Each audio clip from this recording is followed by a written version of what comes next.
The Horrible Gamers podcast may contain content not suitable for all ages. Listener discretion is advised.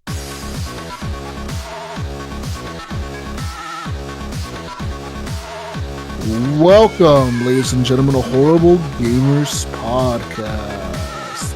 Show number 408 being recorded on Halloween, October 31st, 2022. I'm one of your hosts, Jesus Gonzalez, known as Jesus Walks a Lot.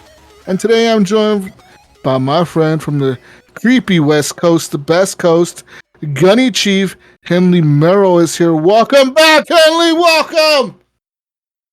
Happy Halloween, everyone. Happy Everything Halloween. is good here.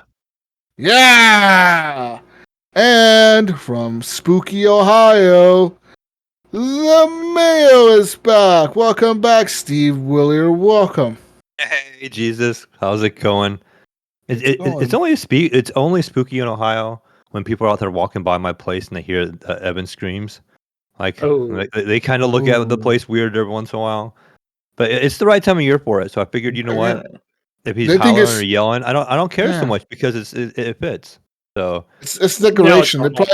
They probably think it's like a decoration or something. Yeah. Oh, look at that house. Always got scary screaming sounds from his apartment. Yeah, That's wow, cool. that's pretty cool.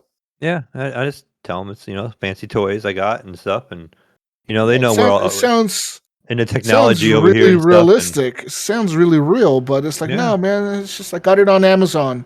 It's very responsive. As soon as somebody walks by, it's like, hey, let me out of there. Let me out of here. He's got him in stocks. Call the police. So often they'll see like Evan try to roll out the door with the scooter, but he can't. So you like drag him back in, and they're like, "Whoa!" You're like, "Oh no, that was just a mannequin. It was just a mannequin." Yeah. It's not real. Was it animatronics? Looks real. Right? Yeah.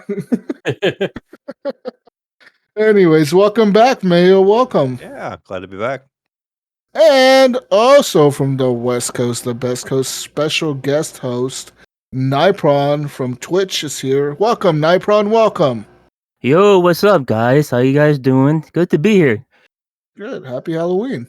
Happy Halloween. Yes, happy Halloween, guys. I totally forgot it's Halloween. Totally skipped it, man. You can follow us on Twitter at _HorribleGamers. Leave us a review on iTunes. Also rate us on Spotify. Join our Facebook group, Horrible Gamers Podcast Community. And we have a Facebook page as well. You can also give us your money. That's kind of scary. Give us your money over at Patreon. Yes. At patreon.com/HorribleGamers, like our friend Leahy, Jason Sams, Robert Noble, Sean Patrick, Chad, Henley M, Pork Chop Poo, Nypron, the best HGP host ever, Evan, self-proclaimed Pokemon Master, Big Mommy Milkers, Big D Tanaka. That's a mouthful. Jonathan Titan, Big D Hall, and the first HGP patron, Bill, still even the biggest D Gardner. The second, the Elden Lord. Second of his name. Yes. I am Bill third in his still. name. Welcome to the show, ladies and gentlemen. You can also head on over to Redbubble, get yourself some spooky gear. Head on over to Redbubble, search for Horrible Gamers, and buy some stuff. Also, big shout out to Phantom Inc. for the intro and outro music to the podcast. We thank you. And yeah, we're here. Spooky season, spooky time. You know, Halloween is the night Michael Myers comes out, Mayo. Yeah. He might visit the children. you. I'm more worried about the Children of the Corn. They kind of scare me a little bit. Yeah, those little fuckers are scary. They need to bring those movies back. They live in like mass around here. We have all that corn option, so you guys don't have to worry about that so much. But here in Ohio, you got to watch those Children of the Corn. There is a few corn farms around me. There's a few corn farms out here that they might have some there too. It's kind of scary. Just when you go drive by them, drive by really fast. Just don't look back. Right? Don't stop. Don't stop. Either. Yeah, you run something over. It's a little thump. Just keep on going. Look at the damage later. Don't be that guy that pulls over and looks and checks it out first. No, never be that guy. Dude, listen. Let me rule number 1 of driving in the back roads in Oregon. if it's the middle of the night and it's raining and foggy outside, which usually is during this time of year, and you're driving, Gunny, and you hear a thud, and you run over something, never stop. Don't fucking stop. Just keep going. Keep going, dude. Don't matter. Keep fucking going. No one saw you. You're gonna get away. It's okay. No one saw you do it. Just keep driving. Yep. Keep going. You're in the back roads. No one's out there. Because that's how people die, man. You end up stopping and you think you ran somebody over. Then you look back at the road and nobody's there. Next thing you know, you got people coming out of the trees chasing you down. Your car doesn't start anymore.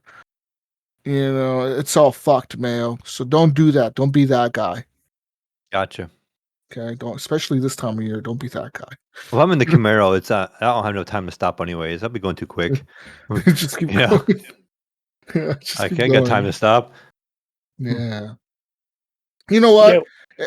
It's Halloween, Gunny, and I got some Halloween things for you. Some Halloween things. Okay? Oh. I went to Reddit.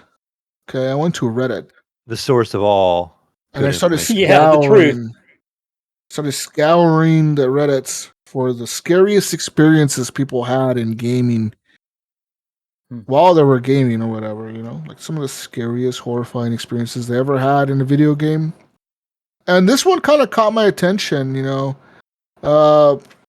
So this thread here is kind of long. Okay, it's kind of long. But it reminds me of some things, This person wrote, there was this game back in the day for the GameCube called Eternal Darkness. Your character had sanity levels, and as this meter dropped more and more fucked up things would happen. A scream that you could not find the source of, blood dripping down the walls.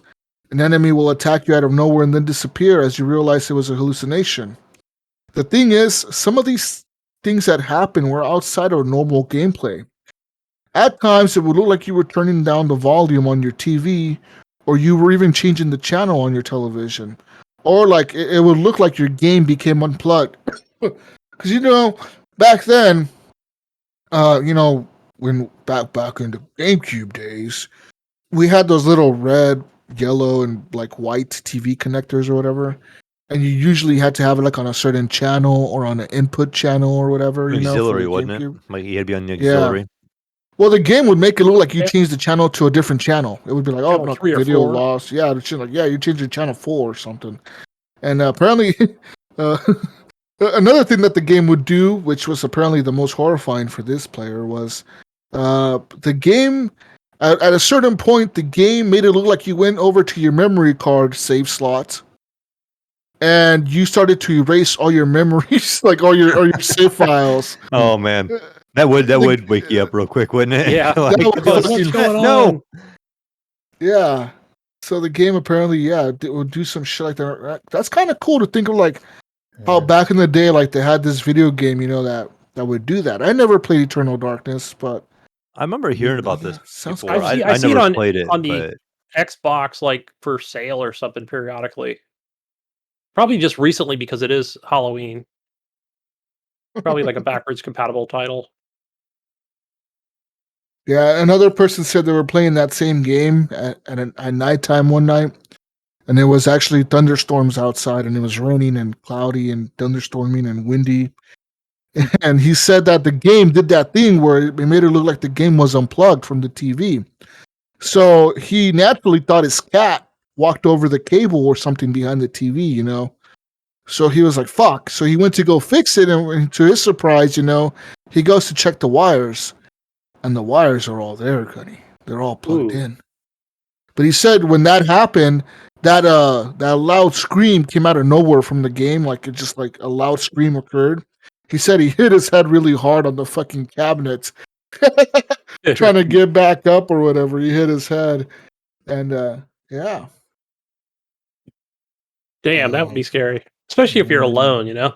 It's dark and the lights are off, and it's just the TV. I wonder if his console is haunted or cursed or something. Maybe he owned it previously. Like a voodoo console. Man, I think the poltergeist scared me the most as a kid. Not like a young kid, but even Did you know? older kid, I was scared. Did you know, Gunny, that in Ireland is where Halloween originated from? I heard it's a Celtic holiday originally, And pagan you know holiday or that something. in Ireland when they celebrate Halloween, you know how they do it? How? They shoot off fireworks. What? We don't do that here, not in America. On America. And apparently in Germany, Mayo, it's tradition for people to hide their knives on Halloween night. The goal of hiding your knives is to prevent returning spirits from getting injured, apparently. Oh. Oh. But if it's a spirit, you can't stab it. I actually was taking my son home today. Do you guys think I happened to notice like they were doing like trick or treat, kind of thing in my neighborhood is take my boy home. And you don't just seem to even see as many kids out nowadays, especially like when we were younger. But do you think Halloween's becoming more of an adult parties type kind of thing than it is a kids trick or treating kind of thing anymore? Because with COVID and then just the way the world is today, the kids just aren't out like they used to be. And I remember back in the day when we were kids, like I know it was a small town, but there was kids everywhere out trick or treating. And now it's like you go down the road and when people are out doing that, and you see maybe like 10 kids, in a group. Well, you figure, I look at it this way, being in the alcohol industry, right? Delivering hard alcohol, and you figure it's World Series right now between the Phillies and some other sports ball team. College football. So I figured like people kind of take advantage of that where they're like, yeah, let's go out tonight and watch the World Series. Well, it got rained out, but and dress up in costumes and go to the bars, the restaurants. But if you're thinking more for home, I don't know. I mean, do people still do that? Have like house parties with Halloween? Do you think? Definitely yes, because I know some people are having house parties tonight here in Oregon. But it's mostly those happen mostly when the weekends, when Halloween lands on a weekend, like a Friday or a Saturday. Right. Most of the parties that I know of that happened this year were yesterday night or Saturday night. Yeah, the day before. Yeah, I saw them do it Friday or Saturday night. It was. Yep. Yeah. But as far as kids trick or treating, like that's not a big thing anymore, man. Like my daughter tonight, she's going out with her friends or whatever.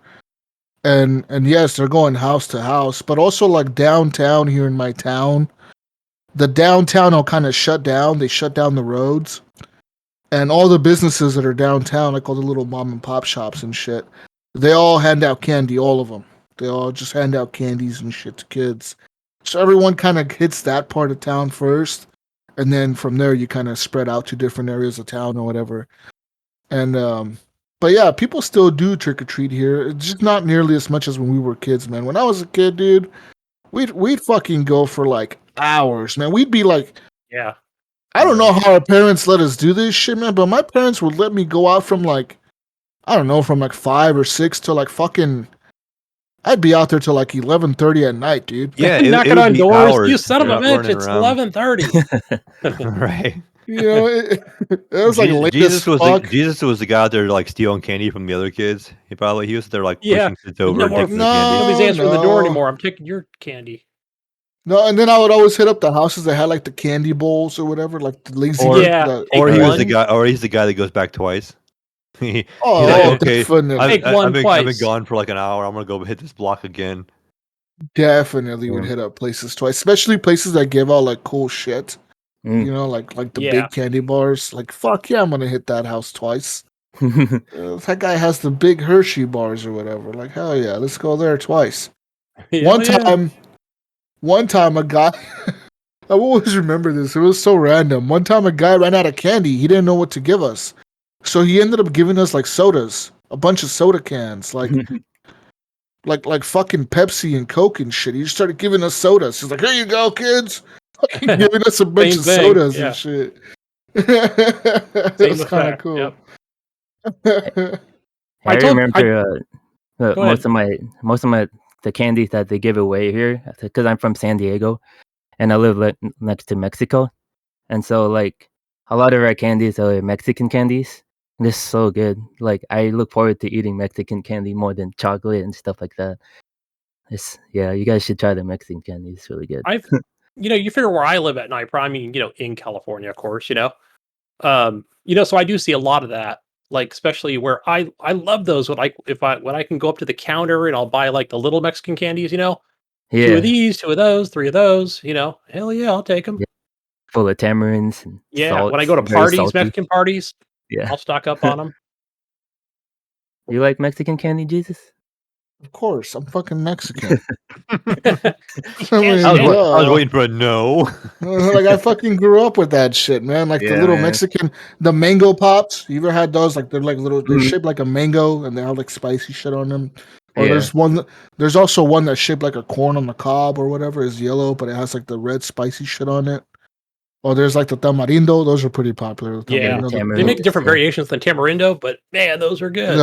The pelones are pretty popular. Those are like the little tamarind candies that you push up. They're like a push pop kind of. It comes out the top.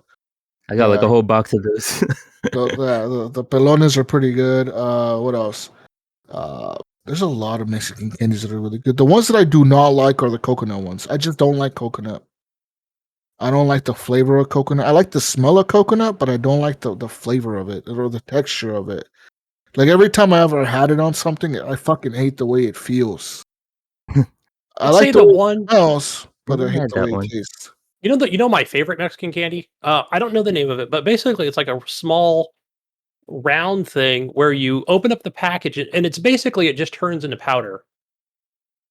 You're thinking about mazapan. Yes, I love those. I buy those from the store all the time. Yeah, it's like almost like a, I would say it's almost like a flour type candy where like it's like a sugar. It's like a sugar, but it's like a powder. Yeah. And pretty much it comes wrapped up in it looks like a hockey puck almost. Yeah. And you unwrap it. It usually it's usually been made by a company called De La Rosa, which is like called, in English it would be called Of the Rose. But it has like a little rose printed on it. And usually when you open it up, it's pretty solid when it's sealed up. But when you open it up, you can just like break it apart really easily. It's just like sugar. Oh yeah, it's just like sugar and like pecans or something like that, right? Like grounded up. Like very powdery. They're like the best thing ever in the morning with coffee. Okay, I don't eat that for breakfast. I'm just saying, like, right after breakfast, I still got some coffee left. Yeah, good choice, Gunny. Good choice. That's a classic in Mexican households. For Mexican children, mazapan is like a classic for sure. What else? I'm trying to think of other like Mexican candies that I liked Lucas, the powder candies. Oh, Lucas's are pretty popular. Yeah, I remember in high school, like people would just eat that shit like crazy. Yeah, like I said, the mango pops are pretty popular. There's also like a watermelon pop, like a watermelon little lollipop thing or whatever. There's also the Duvalines. Those are like the little it's like a chocolate and like something else, kind of like mixed. It's like a little thing that you like. It comes with like a little stick spoon thing or whatever that you dip in there and you eat it. Yeah. It's pretty popular. Those are pretty popular. Guys, I know I mention this every year, and thanks for listening every year to those out there. Appreciate you guys. So I'd go downtown, Petaluma, here in my cow town, and there's a locally owned dairy that they spread out pretty good. Like they cover a lot of area of Northern California, but it's called Clover Stornetta. So I know a few of you are like, I've had that milk, but so the guy, these rich people downtown, he's like, I'll just give everybody white milk or chocolate milk. It's like for Halloween, And here we are, we'd be standing in line to get milk, little cartons of milk, like little half pints. I'm like, yeah, great, thanks a lot. I'm not going to drink that. I want candy. I want good candy. I want the big Snicker bars and the Reese's Pieces. Yeah, that's what I'm there for. Speaking of candy, I got a bag of candy right here with me right now. We knew it, Gunny, didn't we?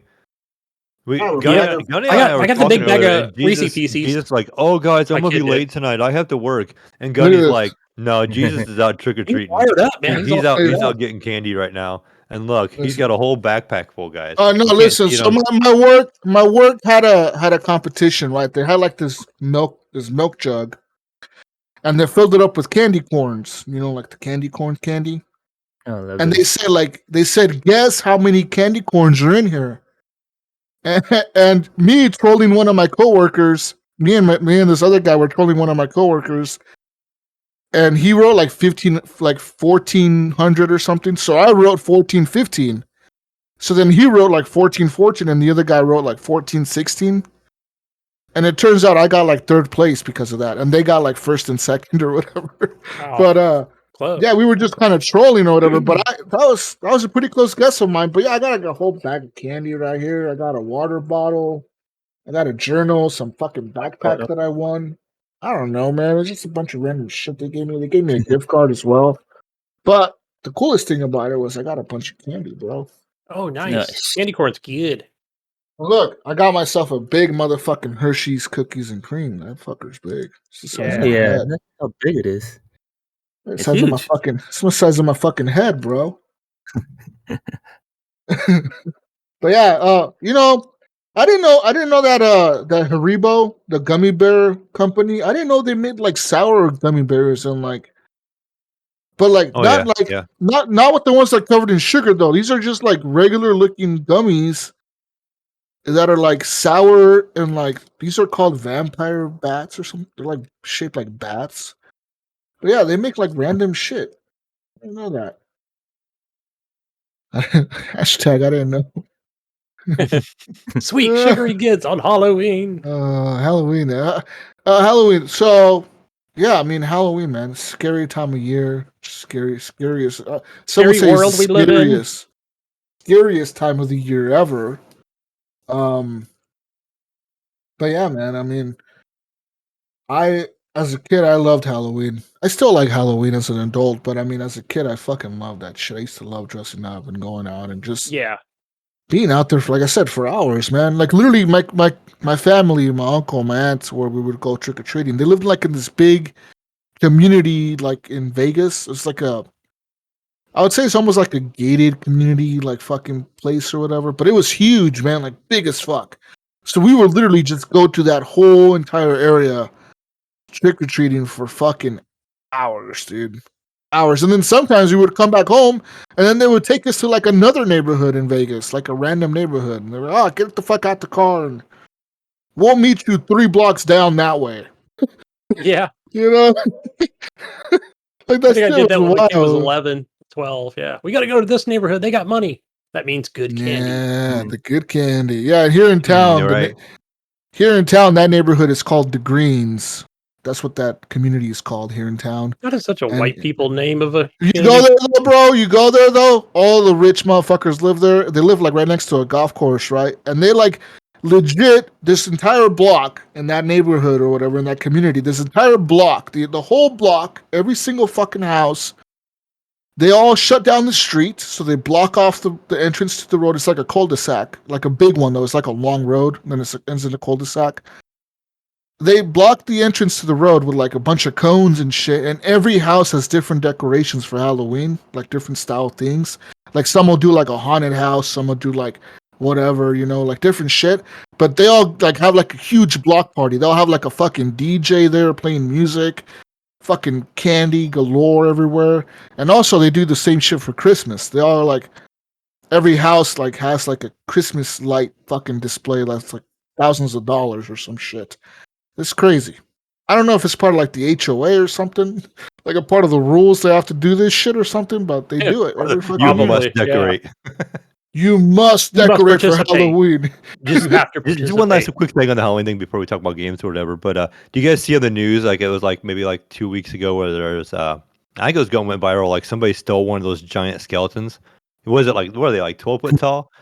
And the video shows like this minivan, and they opened up the back of the minivan, they pulled up to this house, and they just shoved it, and the legs were sticking out the back of the minivan, and the guy like drives off, and you see these big giant skeleton legs sticking out the back of the van. Like the one that Bill has in Discord? Yeah, like Bill Gardner has, and they literally just stole it from somebody's yard. And they just drove away, and the legs are hanging out the back of it and everything. And everybody was like, "Have you seen this van?" You know, it's like, yeah, I'm sure somebody saw that van. Like, Yeah, it's yeah, not every yeah. day you I see saw you're it. driving down the road and you see this van with big old skeleton legs sticking out the back of it and the hatch open, you know? So that's just kind of funny. I don't know where it was at or where it happened, but crazy. Pretty wild. Pretty wild. Anyways, let's talk about video games we've been playing this week, I guess. Video game time. I played some games, of course. You guys know what I played. I played some more Battlefield this week. Yeah, Battlefield. It's Battlefield. There's nothing more I can say about Battlefield. It's drawing you back in more and more, less. Is it drawing them back in now? Because some other shooter might be. I mean, getting are your you playing it attention as well. regularly? Yes, but no, not after the other shooter came out. That's what I figured. That's what I was wondering. How much Battlefield did you play after the other shooter came out? So Modern Warfare 2 came out on Thursday night. And pretty much since Thursday, I've been playing that like nonstop. Like pretty much all the time that I have to game goes to that. Yeah, it's Modern Warfare 2, man. Like what can I say? One thing that I am disappointed though about this game. So there's a few things that I'm really pissed off about. One of them is the performance issues with the game. Now the game runs perfectly good when it's running well. But that's just it when it's running. There's a lot of times the game will just freeze up on me and it'll just crash. It legit will just do like some crazy hardcore crash. We're talking Battlefield or Call of Duty? Both, but mostly Call of Duty right now. And we're talking PC, right? Yeah, it'll crash really bad on the PC. Like it'll just everything legit will freeze on your screen. You can't move. Like the screen will just freeze, and there's nothing you can do. Like there's no. You can't even Alt F4 because it's so frozen. It'll just be like it's done. It's taking and then sometimes 90% of your memory. Yeah. Maybe I don't know, but sometimes sometimes it'll hiccup like that. Like it'll freeze. So like you'll wait for like a couple seconds. I would say maybe like 4 or 5 seconds, which is a very long time when you're in a match. You're waiting like 4 seconds or 5 seconds. Anyone can kill you in that time. And the game will pick back up again. Like you'll start moving again or whatever. So the one thing that I don't like is that, the freezing. It's very bad. It really is really terrible. Like I don't know what to do to fix it. There's nothing I can do to fix it. Literally I saw this. Evan at my place here, he's been playing a lot on my PC, and he's been getting crashes as well. And I think from what I'm hearing, it's like a driver issue with NVIDIA. And if you roll back your driver, that in DLSS or something, like turn that off, because I saw that on Twitter today. Jesus, and that was for Battlefield and Call of Duty. I didn't see an option for DLSS on. DLSS is there. RTX is not there, but DLSS is. The thing is, I've rolled back the drivers. I've increased the CPU memory, like how many cores it's using. I increased it to 8 from 7. I actually went into the game files and changed that. Like I figured out how to do that. I went in, I turned off parallax occlusion or whatever that shit means. I don't even know what that does in the game, but it does something. I turned off something video memory cache sync, some shit that it was in the game. I turned that off because people said turning that off helps. I shit you not, after I did all this, the game actually runs even worse now. Like it's like now it won't even launch sometimes. Like sometimes I'll launch it and in the main menu, I'll go to launch a match and it'll just freeze before the match starts. So I feel like all that shit is just bullshit placebo effect crap that people have been doing that is really bullshit. Now the driver thing, that might be true because I rolled back the drivers. The game was running okay for a little bit, but I was still getting freezing and stuff like that and crashes, and it's fucking annoying, man. Like it really is. It might be also the servers as well, because it seems to be a recent thing. And again, the random tweet that I saw, or the two of them, you figure they're all PC players that I see. No, this is a hardware issue, like a hardware software not reading it right, the software not working with the hardware right. That's all it is. This is not a server issue. This is not, because if it was a server issue, everyone in the match would crash. Everyone in the match is still playing except me because my ass left because my game fucking crashed. Now, this happened to me multiple times. This happened to me while playing with Evan even. We always went Evan at this party and his friends or whatever. And we were in a match. I was doing fucking good that match. I was like number 1 player on our fucking team.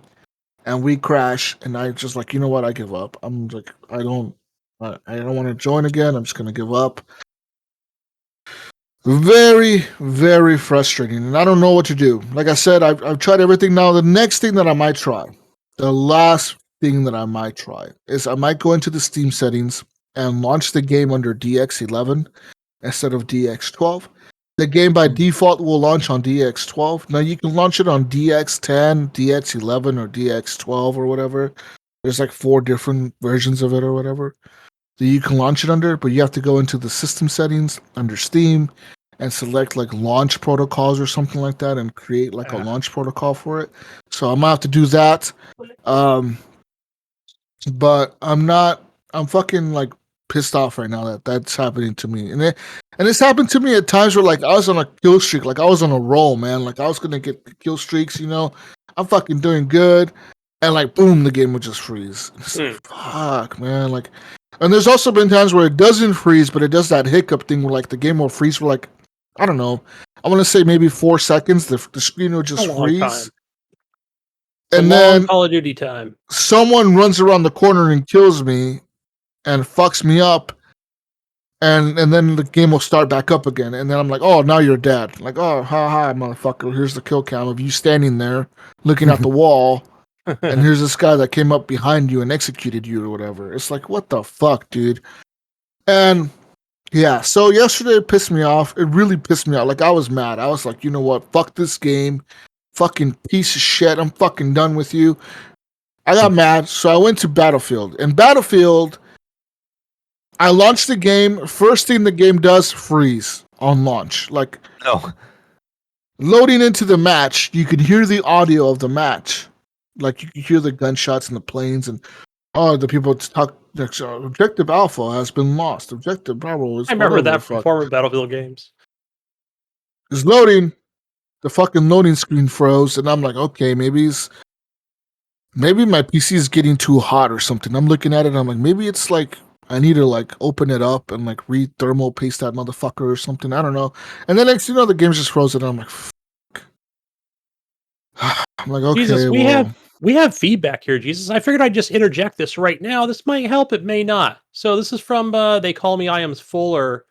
He writes in Discord, tell Jesus to stop sending me Battlefield 2042 game invites. I will log out every time, even if I'm in the middle of a game. Fuck you, Iams. I hope your game freezes, Iams. Every time.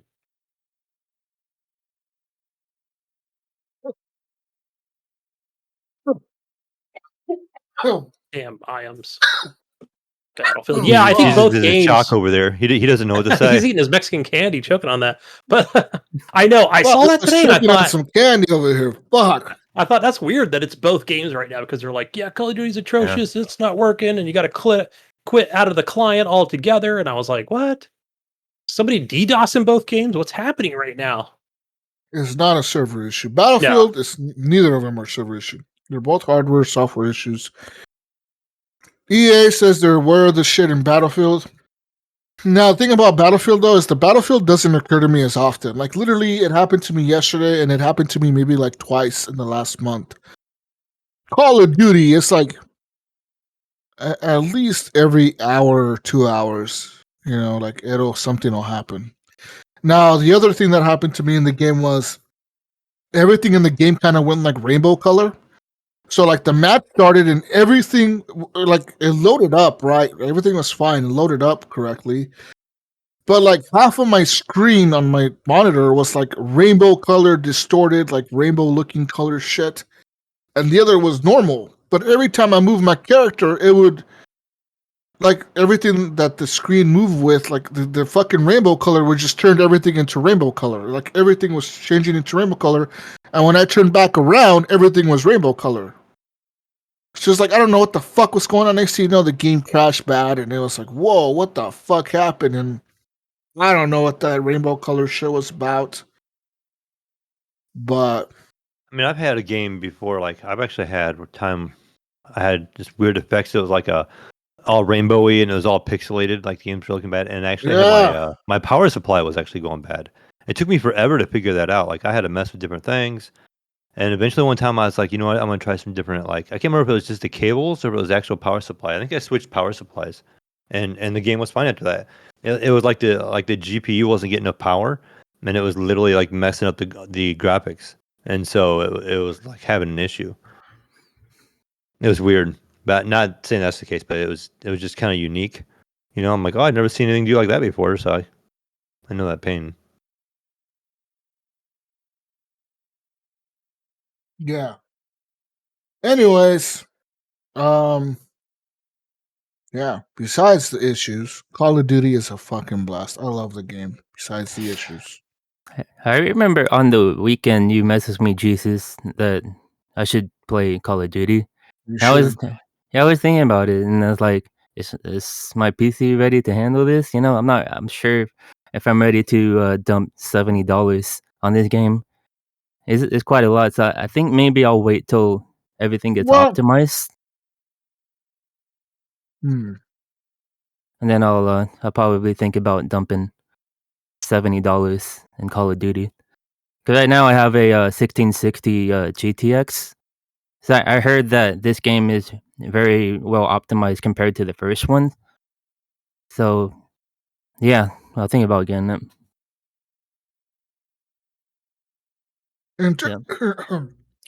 Sorry, this candy's fucking me up. In terms of your hardware running it, your hardware can probably handle it easy. Like, I'm pretty sure people. I'm sure people running this game on 980s are playing it just fine. I mean, it's literally, 1080p probably. You know. Yeah. I wouldn't be trying to play a 4K on a 980. Well, of course not. I wouldn't try to play on a 4K on my card. I mean, it just probably wouldn't be a thing, you know.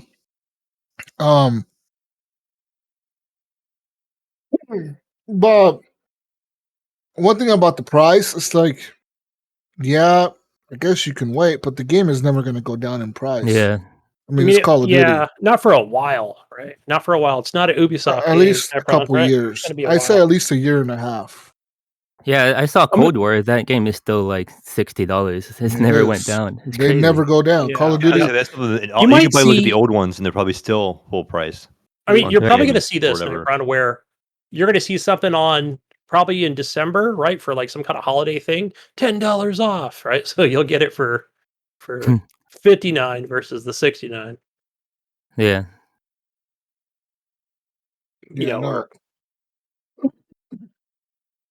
Yeah, probably not until February next year.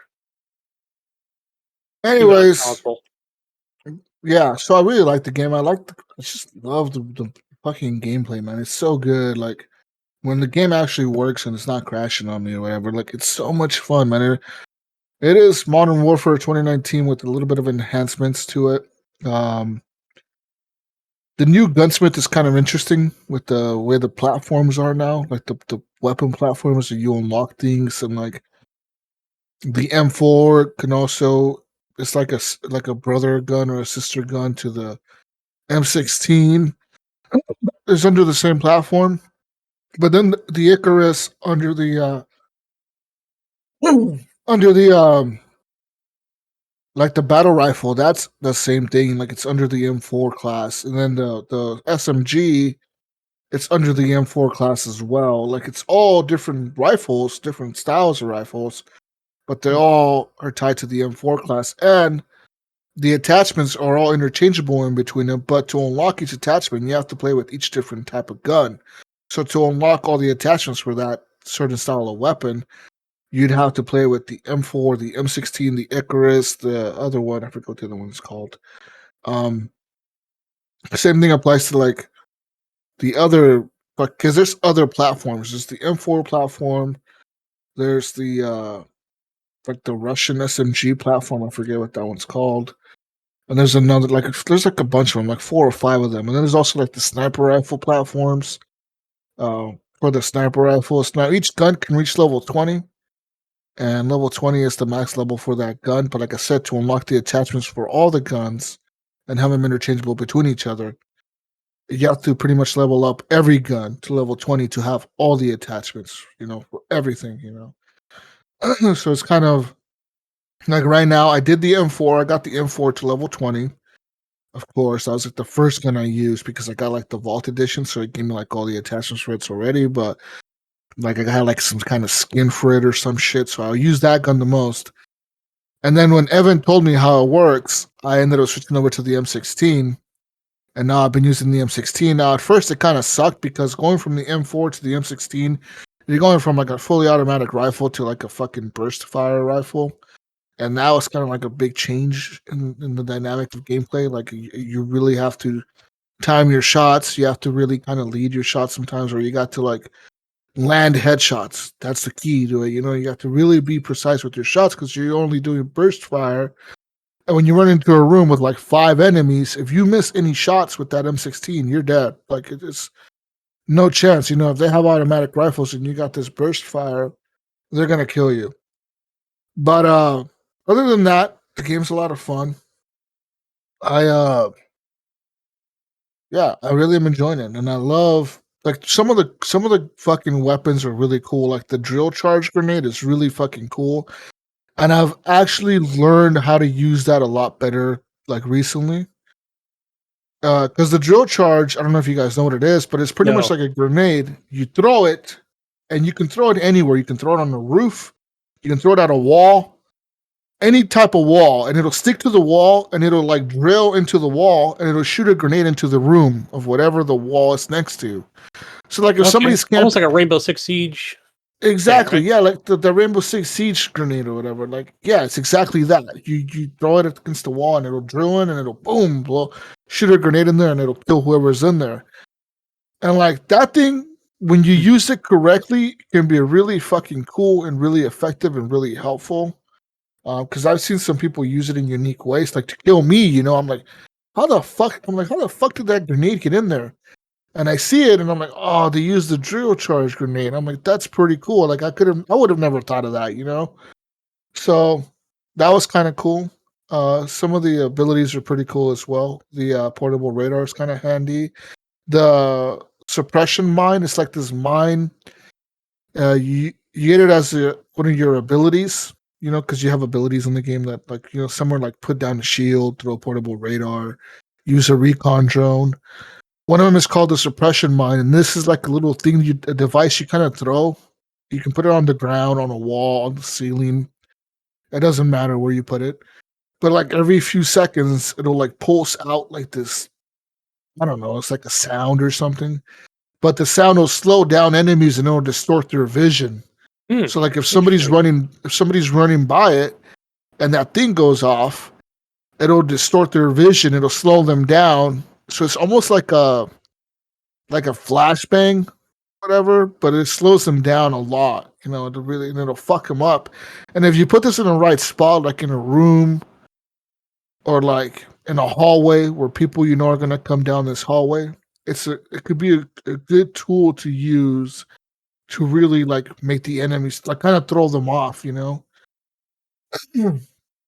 But yeah, the game is a fucking blast, man. Like, I've been having a fucking lot of fun with it. Now, one thing that Brig told me, that he sent me an article about this, was he said this game or whatever, the PC Master Racers are at the biggest disadvantage ever. Apparently, the auto aim for the controller, the aim assist or whatever, I guess it's not auto aim, but the aim assist, it's really aggressive. Console noobs. It's like really aggressive. Like people are not like they're saying like they're using sniper rifles, and you don't really have to be aiming at the person. You just kind of hold the left trigger, and then it'll snap to the player. You know, like automatically snap over to the player. That's baby mode. And yeah, so I don't know. I don't know if I don't know. I guess it's true. Maybe I don't know. I've been using mouse and keyboard. I don't use controller. But I know that if you do use the controller on the PC, which I notice a lot of people that I play with are using controllers, which is weird. The aim assist is really strong. So maybe that's the reason PC gamers are using controllers, because they know that the aim assist is there. But yeah, like actually a lot of the matches that I get into, you can see like who's using what, like PS4 or Xbox or whatever. And then you see the PC players, but you can also see if the PC players using the mouse and keyboard, right, or if they're using a controller. Detected, yeah. And a lot of them are using controllers.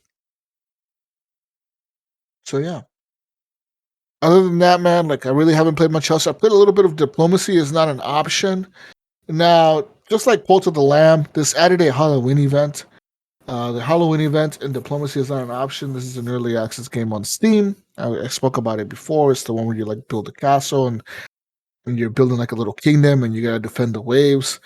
The Halloween events in this one is like a bunch of zombies come. I'm talking like I can imagine because I remember watching you stream this when you were playing it initially. I was talking with you about it, and the amount of the people that would come in on the waves seemed like it was a lot. So I almost feel like I almost get like a They Are Billions kind of vibe in my mind already, or like World War Z, where like you just see all these zombies come running in. That's kind of my vibe I'm getting already. Isn't the developer of this game the developer of There Are Billions? I am not sure. I'm pretty sure they are. I think so. Yeah. I didn't care much for They Are Billions, but Diplomacy is not an option. It's a good game. Let's see here. I don't know who's making it, but I'm pretty sure they're the same developer, dude.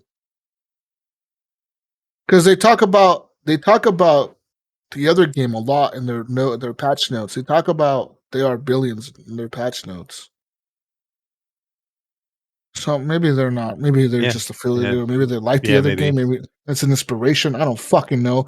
But this game is actually fucking great, man. Like I fucking love Diplomacy is not an option. Like I said, it runs pretty good, and the game is just fun. It's cool to see like your big ass army try to defend against like this huge, unbeatable force. Like you think to yourself, man, I built this amazing army. I got like 70 catapults. We're fucking lined up. I got all these archers, these fucking walls. I got all these swordsmen, these knights, these like shield guys, these spear guys. I'm gonna fuck these guys up. And next thing you know, you see the enemy size, and you're like, oh my god, like no way. Like we thought we were prepared. We were not prepared for this. Like my whole strategy goes to shit, Mayo. Like I lose my mind. I'm like, I don't know what to do, man, because like, you know, I built all these walls. I got like all these catapults behind the walls. I got some in front of the walls. And like when the enemy start attacking you, you can have your archers on the wall shooting arrows down at the enemies. But you know, like usually you don't want to have like them attacking your walls right away. So you kind of set up an army outside of your castle wall, right? Like you set up an army there, you know, like, all right, guys, you're like the first line of defense. I'm going to have my spear guys, and then we're going to have shield guys, then we're going to have the sword guys, then we're going to have like some fucking catapults, and maybe some archers on the ground. And then we're going to have all the archers on the wall, and the crossbowmen, and then we're going to have catapults behind the wall, and we're going to have like more swordsmen and like knights and stuff inside the castle walls. So when in case they do break through the walls, we have some defenses inside ready to take them on, you know. And holy fucking shit, because if you don't close the castle gates, they all kind of funnel into the castle gate that's open. But if you close them, they start breaking down the walls. But also at the same time, your army, if you have the castle gate open, they'll fucking start retreating into your castle, like. They'll start falling back towards your castle and like trying to go into the doors, and then it hits a big choke point. So usually I kind of just trap them outside. I close the gate on them, and I'm like, "Fuck you guys!" They're like, "Oh no, you can't come in till you're all dead, or will you win?" You guys fight to the death out there. Good luck. You become the enemy. You become a zombie yourself. It gets fucked, man. It's so hardcore. It's a fun game. Looks so hard though. Like I said, it seems like it'd be difficult because. Did hard. they ever add any more than that second level? No, they said they're still working on the campaign or whatever, which I'm so excited to play the campaign because I want to know what happens, you know? Like, I want to know, like, how hard does it really get in the campaign? Like, it has to be so fucking hard near the end. Yeah, it has to be hard. Because they added, like, new enemies as well to that zombie mode. Like, there's, like, new enemy types. There's, like, these giant... They almost look like giant spiders. They're, like, these giant fucking things or whatever, like they're huge, dude, and they come at you. You're like, and your catapults are trying to fucking shoot at them, and you're like, oh my god, like there's no fucking way. There's no way we're gonna withstand this attack. That just makes me want to go play more Be Castled. I know it's not the same game, right? That's more of a. It's almost the same style, though. Yeah, same style. Yeah. It's got catapults and shit. I would say Be Castled is less difficult. Having played both of them. I would say Be Castled is less difficult. Tower defense. Now, Now, the sad thing about Becastled, like, unfortunately, that game was being developed in the Ukraine, and then Russia invaded the Ukraine. So the developer kind of had to close up shop, and some other developers like joined the Ukrainian army to fight the war. Like I'm talking like some of the guys that were fucking making a video game, like they joined the military, and now they're out there fighting the war, and like the other half or whatever fled the country, and like they're being refugees in different parts of the world or whatever. So like development on that game completely stopped, dude. Like they haven't even posted like an update on their like Steam page saying like, hey, we're gonna come out with a patch eventually sometime. No, like they pretty much did the like they did like a little like patch note that said, hey guys, we're gonna stop development on the game for now because we have to evacuate or whatever. We're based in the Ukraine and fucking Russia's invading us, a bunch of assholes. And next thing you know, they're like nothing, dude. Like radio silence. I don't know what happened to them. I don't know if they're okay or what the fuck's going on. So that's kind of the sad part about that game. Like will it ever get finished? Yeah, and it really sucks. And I'm glad they left it in a really stable position. So I guess you could say one downside to that game would be it's a little slow. I mean, I don't know if you could probably speed it up, but I just can't wait for them to really get back into the swing of things and polish this thing up and be a lot funner. So it's a little slow. It's a slow grind, I would say. But for especially somebody who's new at the game, it's like, oh, I don't know what to do first, or build wooden walls or put up cement walls or do, so start working on some research yeah. So it's not something I play all the time, just periodically. And I think I have it on Steam and it's probably on the Game Pass thing as well. But I think I just played on Steam. I bought that first came out. Yeah, I really like the castle. So, but yeah, other than that, man, I really haven't played much else. I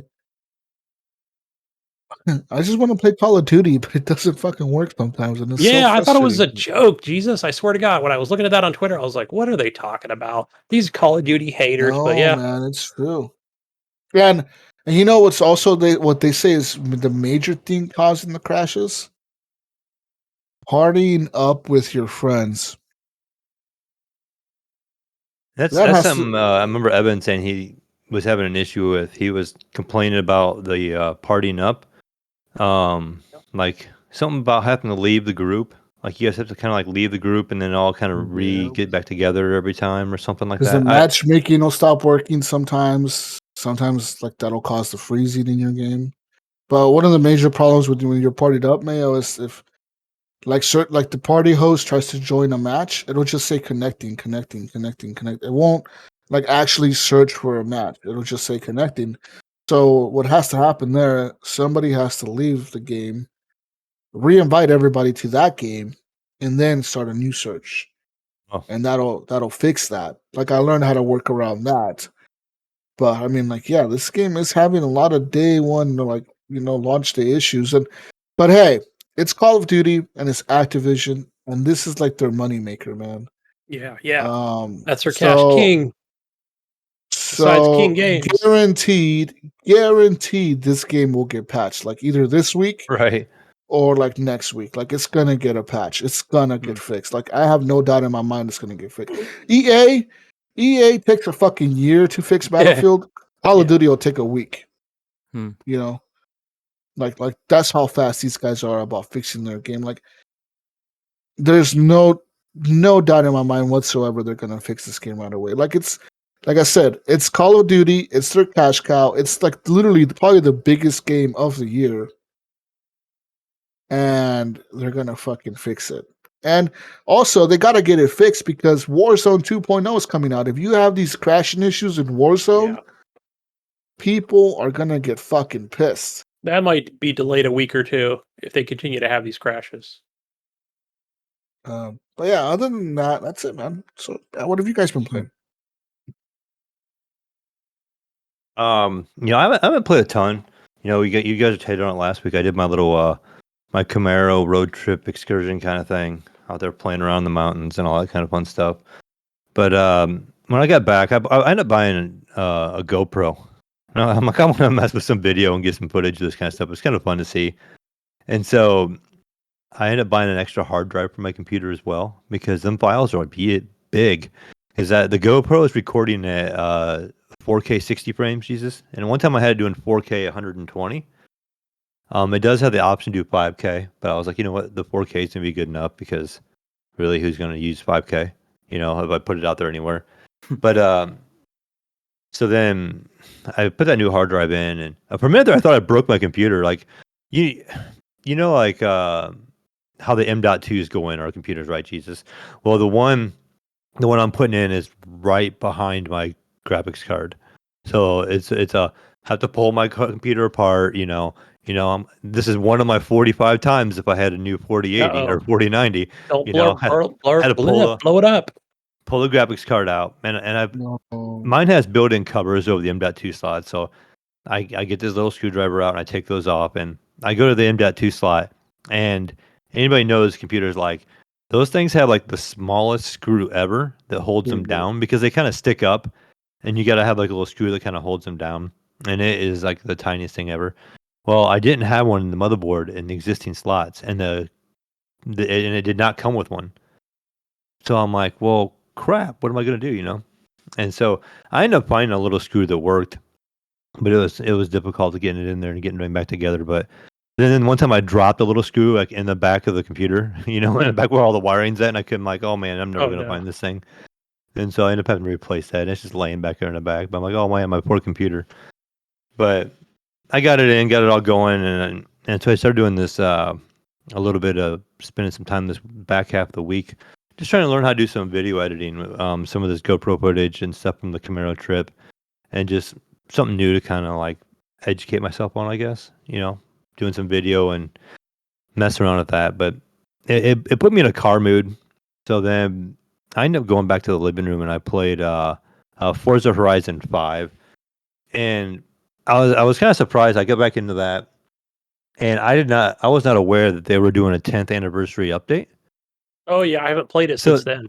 Yeah. So that was kind of cool. So I jump in the game, and right away it's like 10th anniversary update, dun, dun, dun, and it gives you this little intro sequence. It was kind of cool. And one thing I really liked about this update, and I wish it would stay, is they added a bunch of the music from the previous games.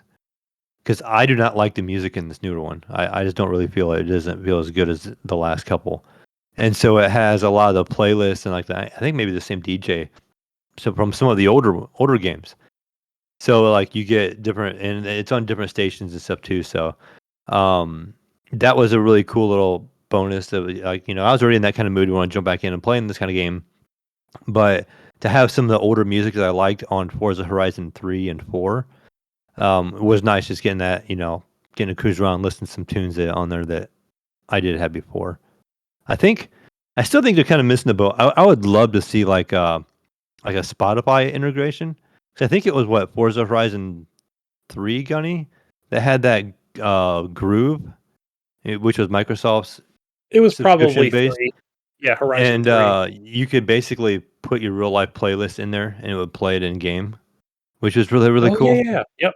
I wish they would do something like that with Spotify.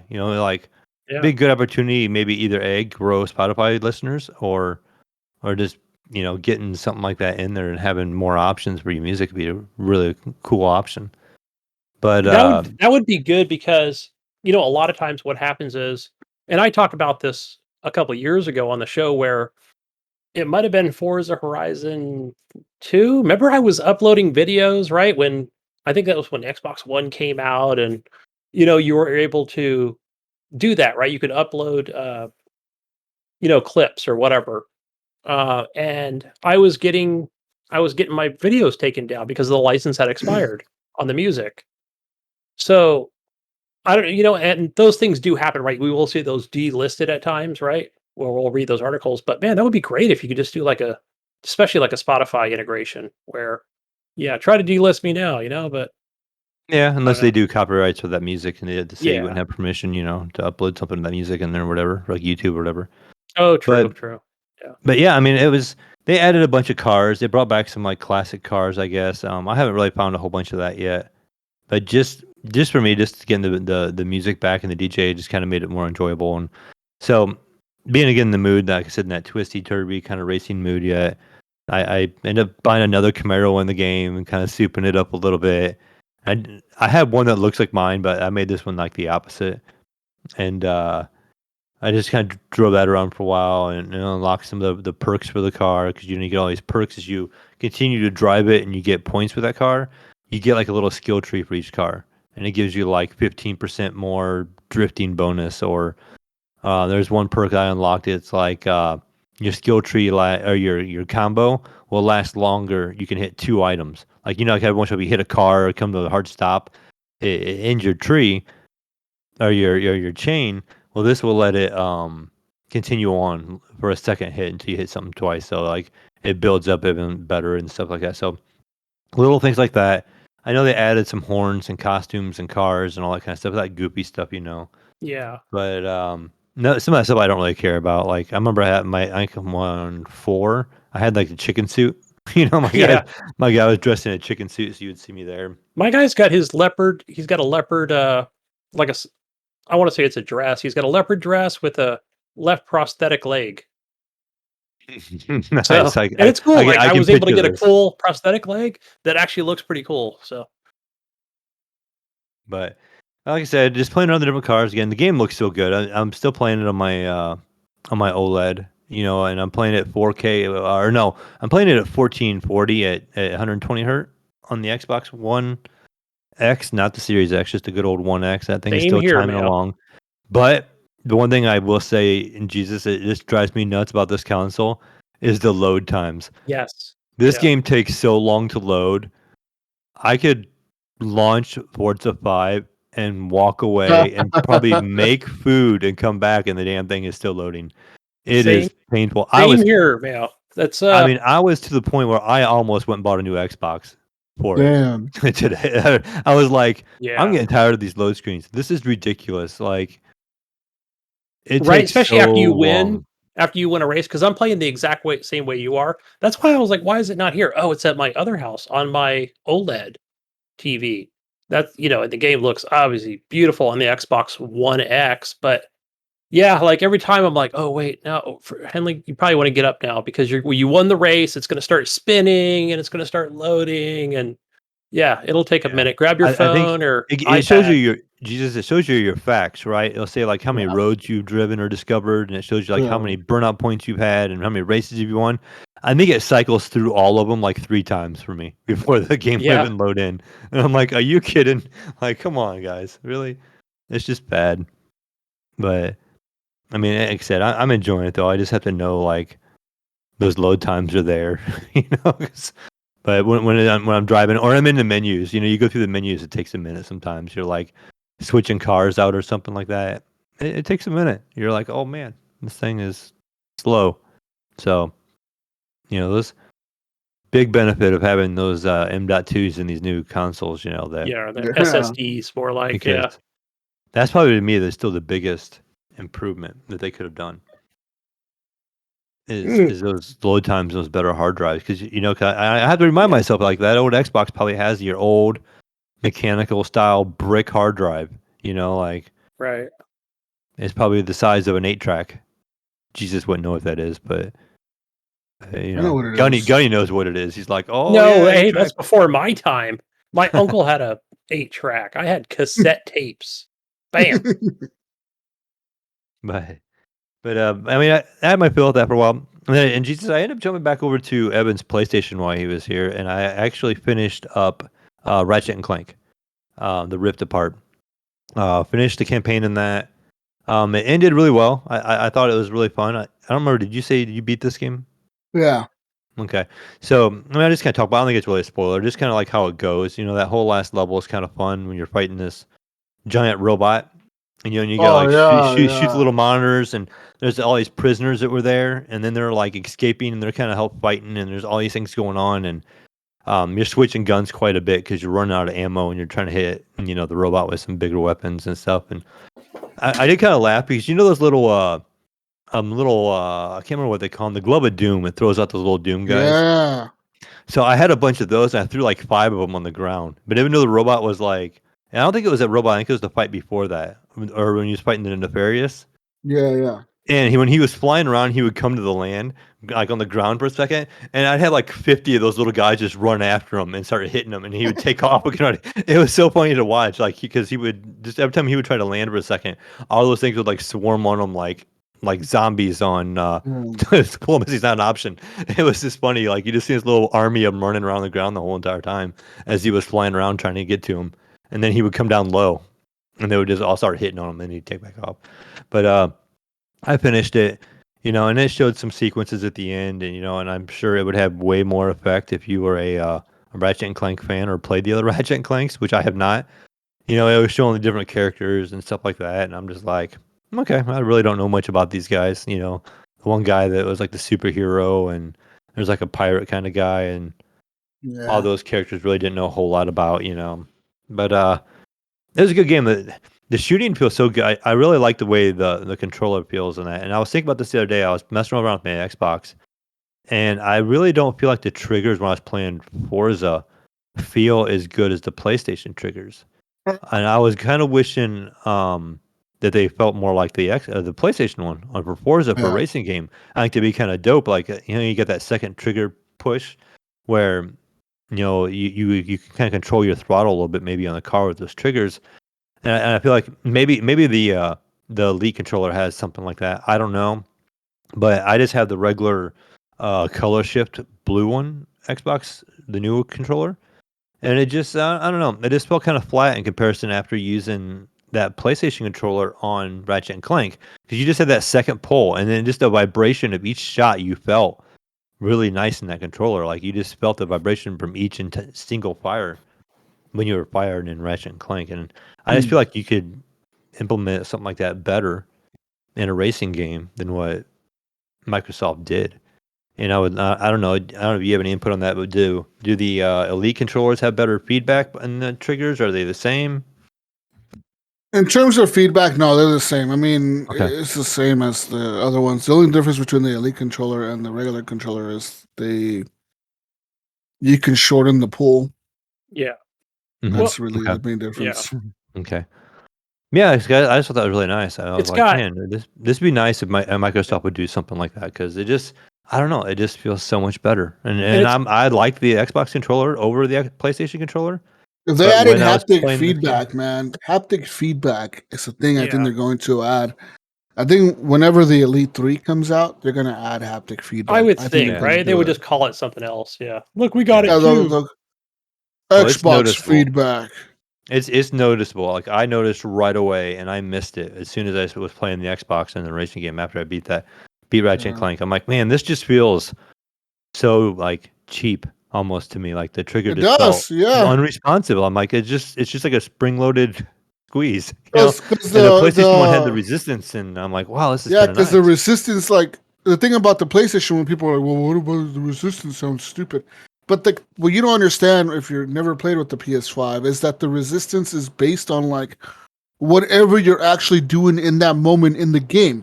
So sometimes the triggers just feel like normal. You just pull them and it doesn't feel like anything.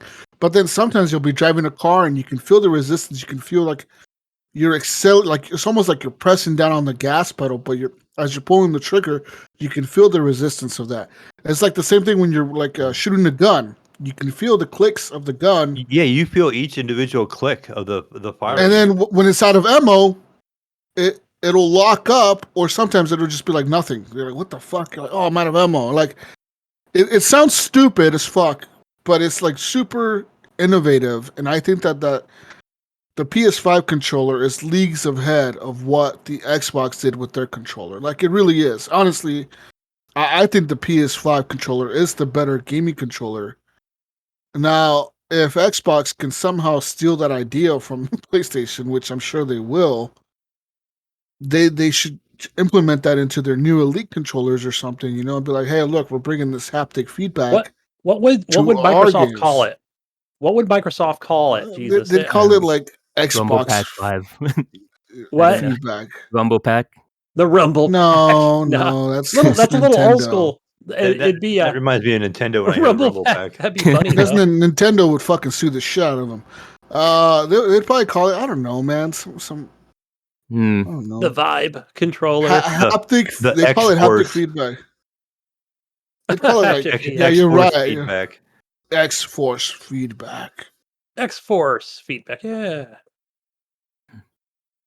But I mean, that's pretty much all I've been playing. Like I said, just the little bit of video editing, photo editing I did from the trip.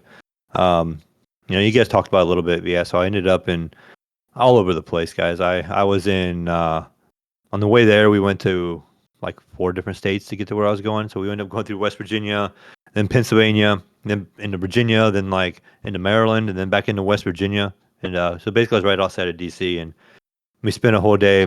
I forget how little the states are on the East Coast, man. Like every time Mayo talks about going to like states. We went to like 7 different states over here. Like, dude, 3 of your states are the size of like one of our states. Like California's, yeah. I mean, it's 10 hours later, I finally reached Oregon. Yeah.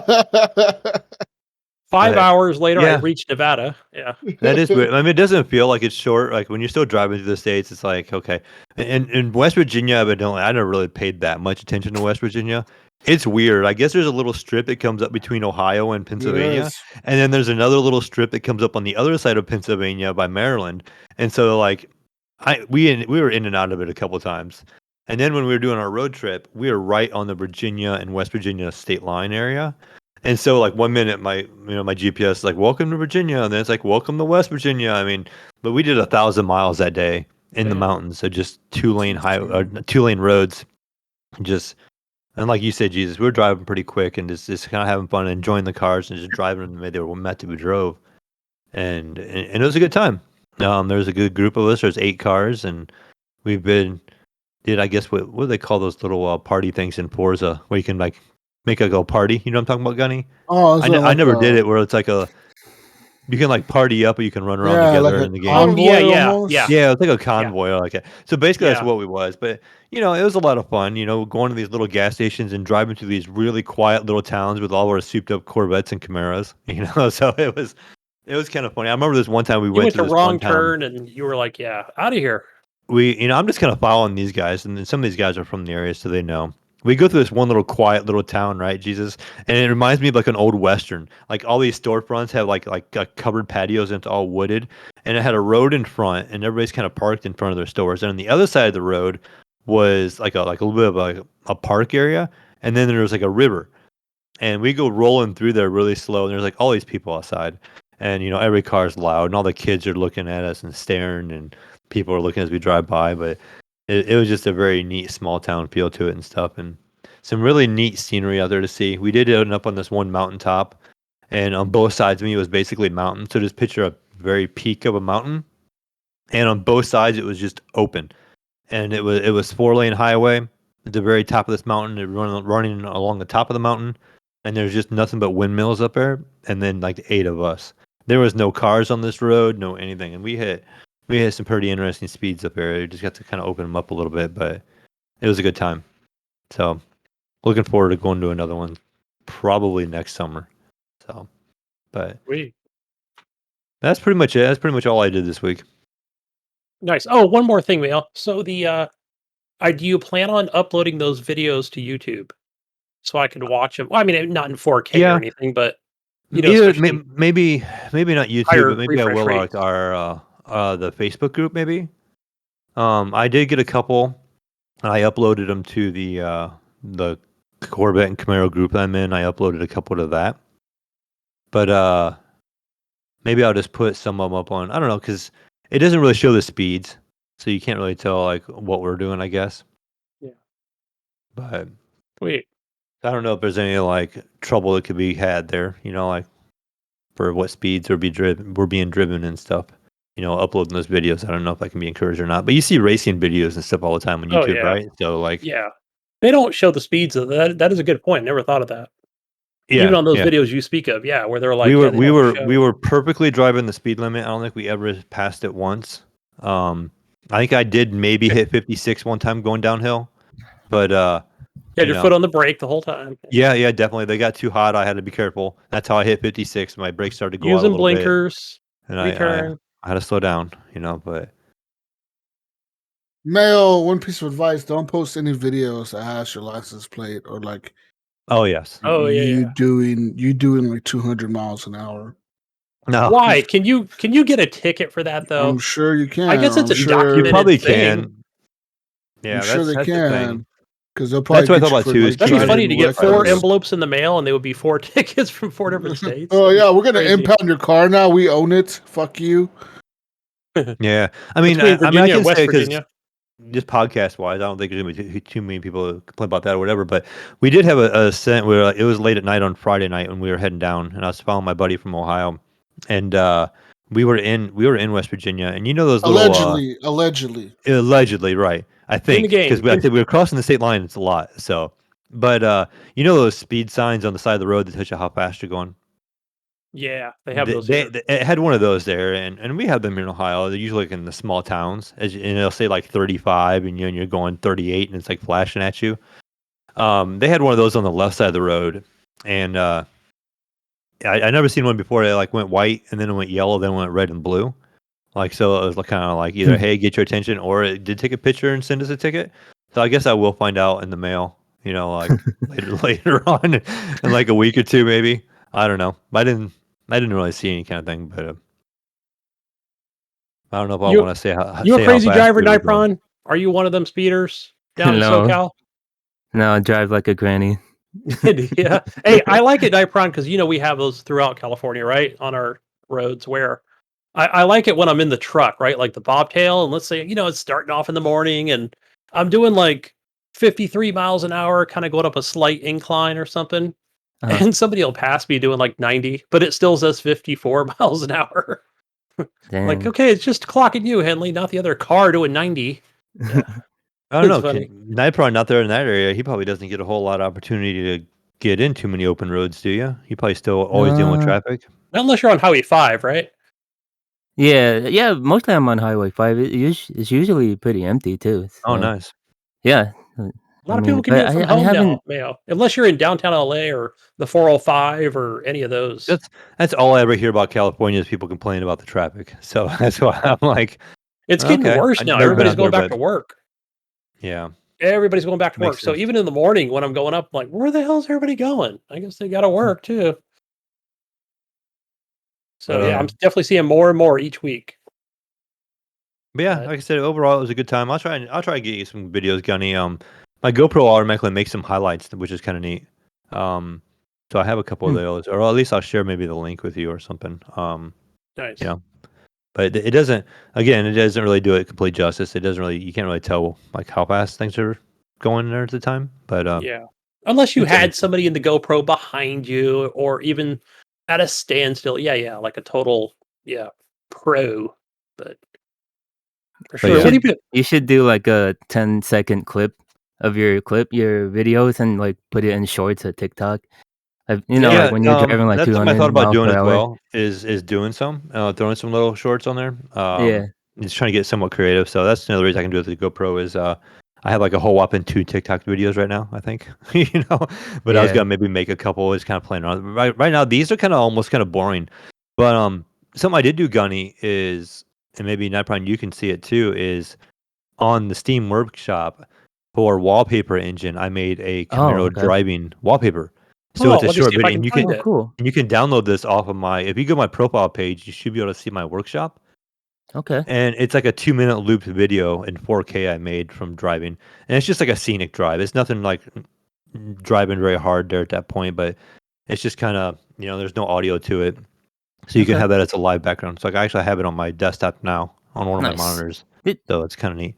So I know on Wallpaper Engine, I like to change my wallpaper on my mobile. Because there's an app you can download on your phone to Wallpaper Engine, and then you can connect it to your Steam version, and you can literally like put in any wallpapers that you downloaded. Nice. I've never tried that. I've never tried it with mobile. I just got a new phone too, Nypron. I got the Samsung Fold 4. Yeah. And so that'd be kind of neat for that. You said it's just a mobile app for Wallpaper Engine? Yeah, it's just a Wallpaper Engine, and then you could literally just put any wallpapers that you download. I think there's some wallpapers that's not compatible, like those wallpapers that are interactive, you can't put those in there, but it's just usually those moving wallpapers. But yeah, usually I change every week. So considering you have a Camaro wallpaper, I might give that a shot. Yeah, and it's basically like the GoPro footage I took was actually just I mounted to the roof of the car. I bought one of those suction cup mounts.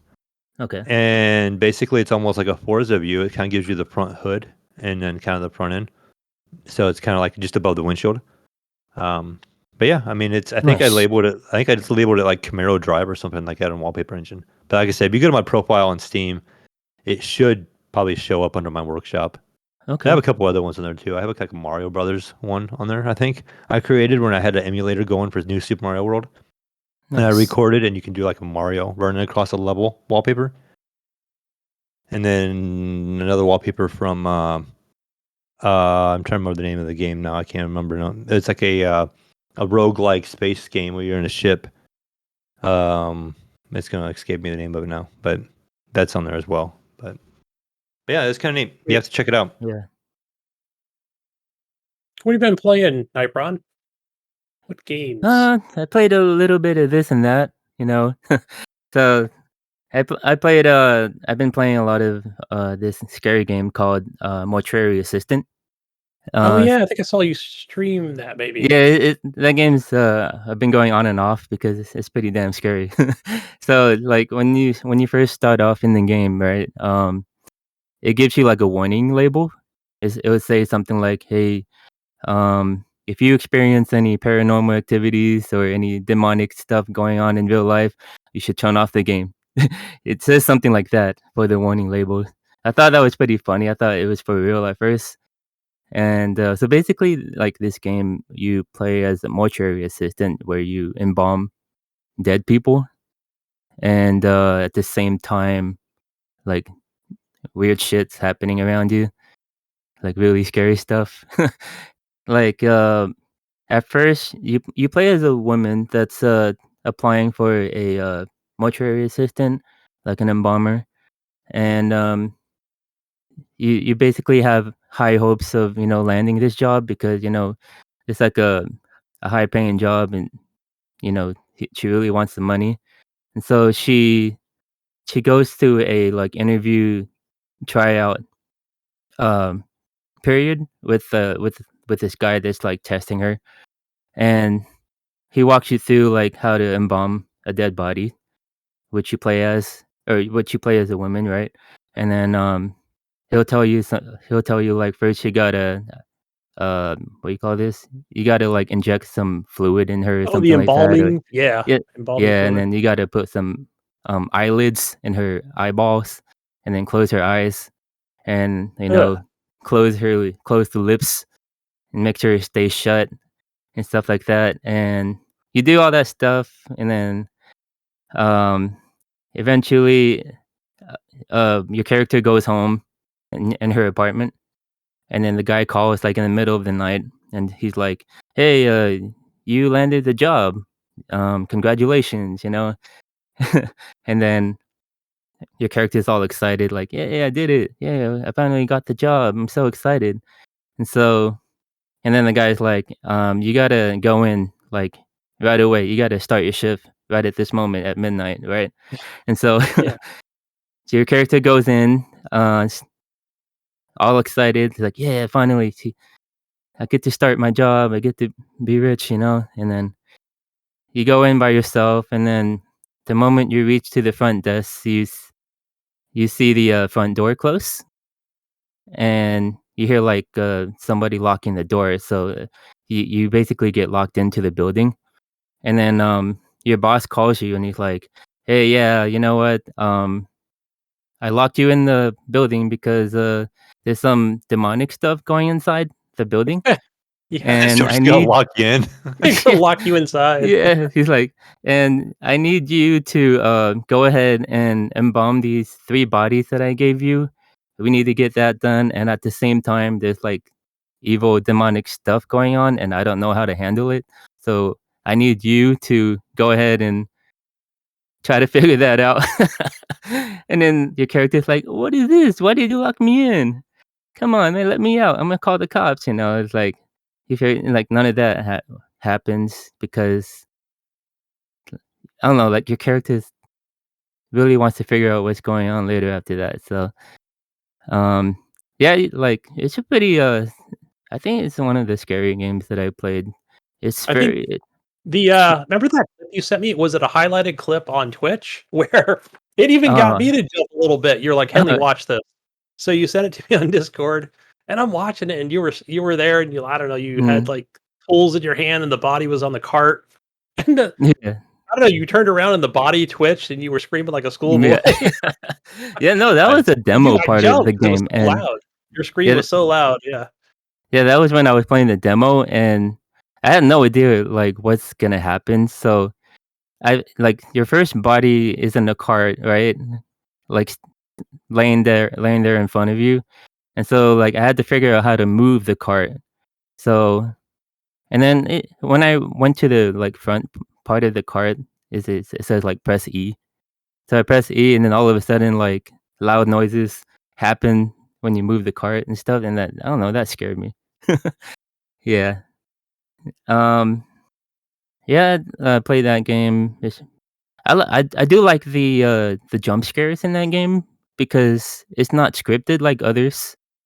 You know how like other scary games like Yeah, you know they're when all this jump scare is gonna procedurally not happen. procedure, but yeah, they're all Yeah, set in stone of where they jump out at. yeah. I was watching a development video of this game, and apparently developers time or made it where the jump scares happen based on your activities. Like if you're just like running around, sprinting, going as fast as you can, um, they timed it pretty well where they could try to scare you a lot of the times. Uh, yeah, I've been playing. I beat it once already. I know there's 5 endings as well to that game. I the first ending was when you had to figure out which of the 3 bodies were like a demonic possessed body. So you had to figure out which one was it. And I think I was lucky enough because I went with the body that gave the most activity, the most like demonic activity, and then it gave me an ending, like a pretty good ending and stuff. Yeah, So and are yeah. you like not without spoilers or whatever. I mean, you figured it out which ones had demonic, but or possessions, but I mean, are Uh, you throwing like holy water or crosses, throwing them in the cremation machine uh, or um, in the beginning, it doesn't really show you, but your boss kind of tells you like, hey, I gave you 3 bodies, and I need you to figure out which one is the demonic spirit. And he tells you these things in the background, but I think like most people tend to ignore it. So there's like ways you can beat the game, like different depending on your choices. But there's even an ending where like if you know do a bad one or good, no, no, there's like 5 different endings. There's a lot of them.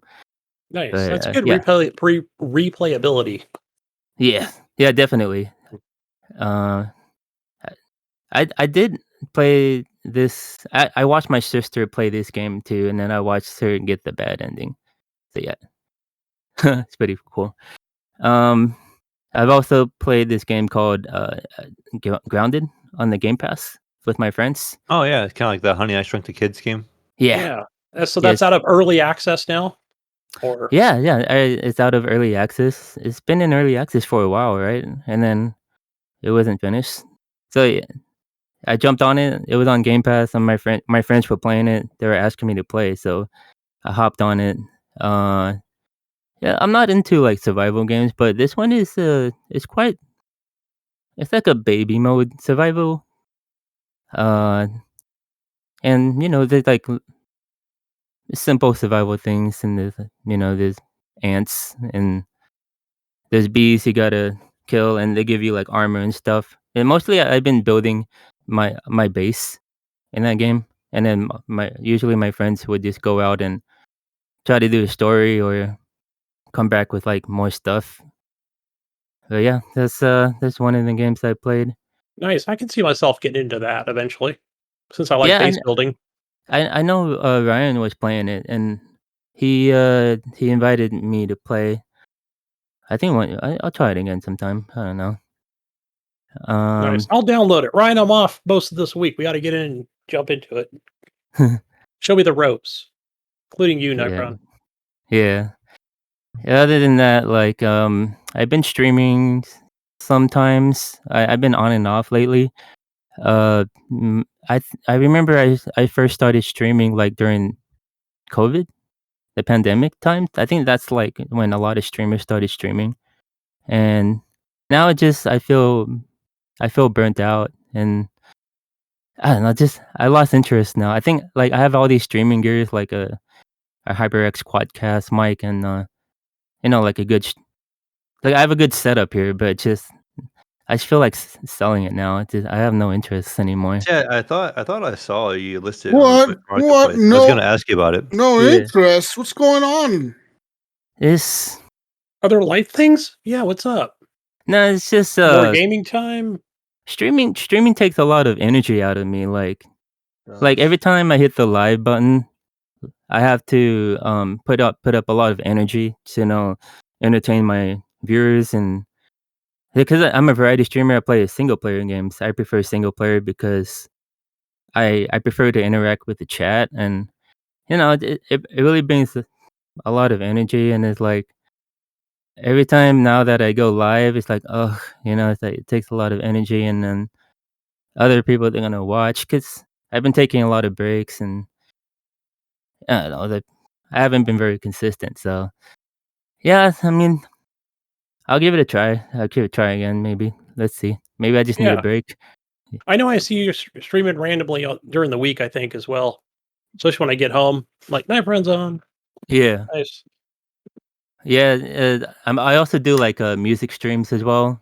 I think last night I did a music stream, and I bought like a USB interface, and you know, I bought a USB interface because I was hoping it would eliminate delays.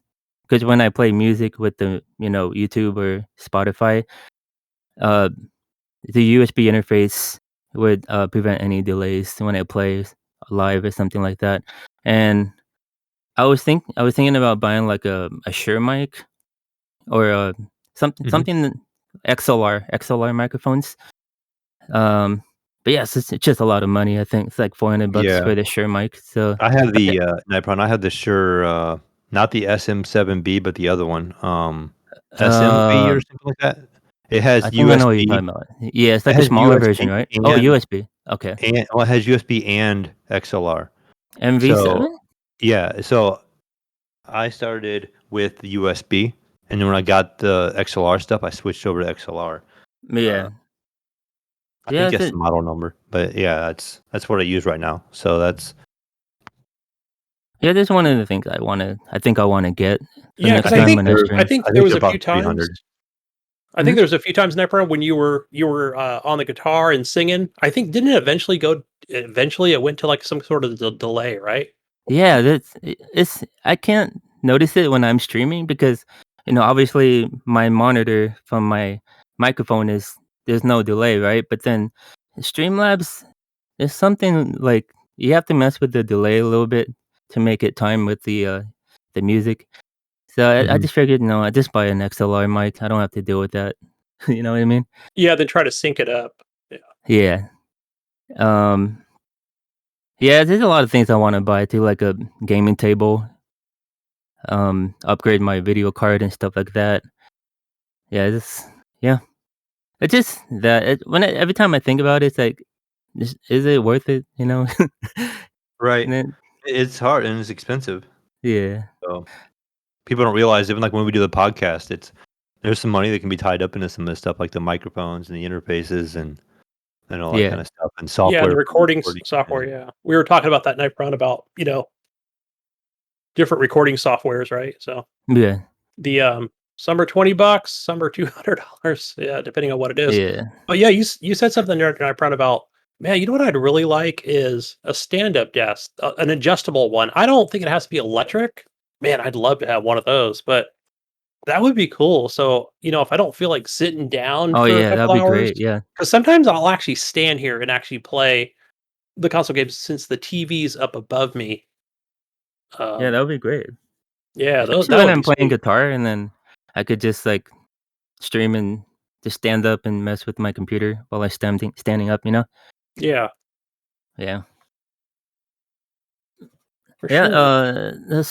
That's all I've been playing. I mean, I play a little bit of like World of Warcraft.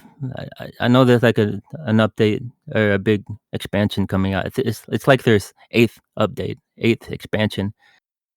So like the pre-patch came out, and then I wanted to give it a try, see what it's all about. They changed the UI a lot.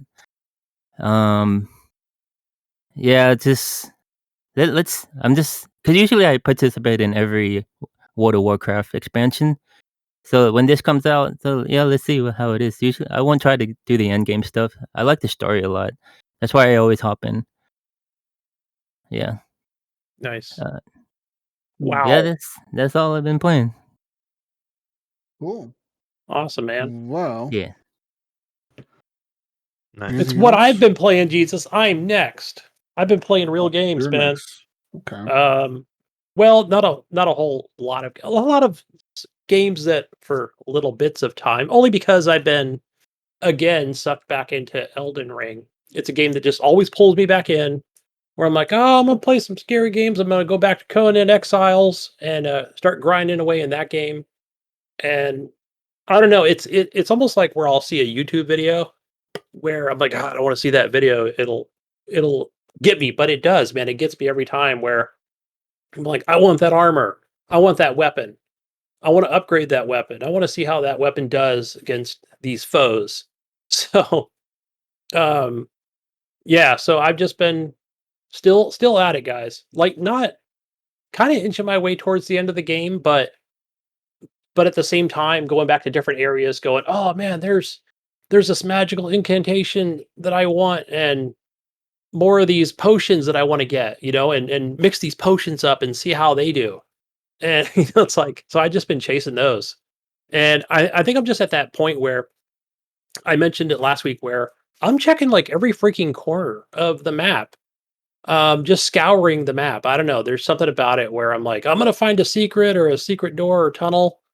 Along with the ones that I've watched on videos where I'm just going down and getting more upgradable items or items to upgrade my character.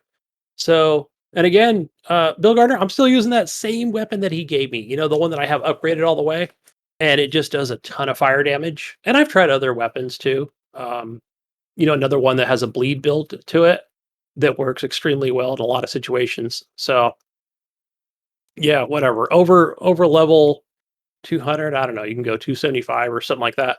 But when that's not taking my time, guys. I have tried some other games. I did play World War Z with Ghost Nico and Drax this past weekend. So if you guys remember, that was free on the Epic Store at some point. And I did buy it on Xbox. I think Jesus, you convinced me to buy it on there when it came out over on Xbox. But yeah, we just played like the first two levels of it. I think we should have upped the difficulty. It was a little too easy, even though I did go down a few times. But and again, it was 3 players, and you get the fourth one as a bot. So, but yeah, still fun shooting zombies. That game's still a lot of fun, especially, man, just get 4 people in there. You have a blast. Up the difficulty, and yeah, watch the swarms and hordes come in on that game. So, have you tried the first person mode? Yes. Or is it first or third? Damn, now I can't remember. Now. I think it's third person. But there's first person mode as well too. I did not know that. So damn. But yeah, I think we just all played third person. So but it was kind of cool. Like, I knew where, like, where the buttons are on the generators, and how to turn the gas off, and I already knew those portions of the map, especially the first 2 levels. So New York City and the other one. So but yeah, the cool thing about that game is you're always getting, like, depending on what character you're using. I think I was like melee, so I got the chainsaw quite a bit. And yeah, always like there for, your ammo crate is going to be, so you can just keep going back and get more ammo. But yeah, that game's a lot of fun. So good game to jump into. Let's see.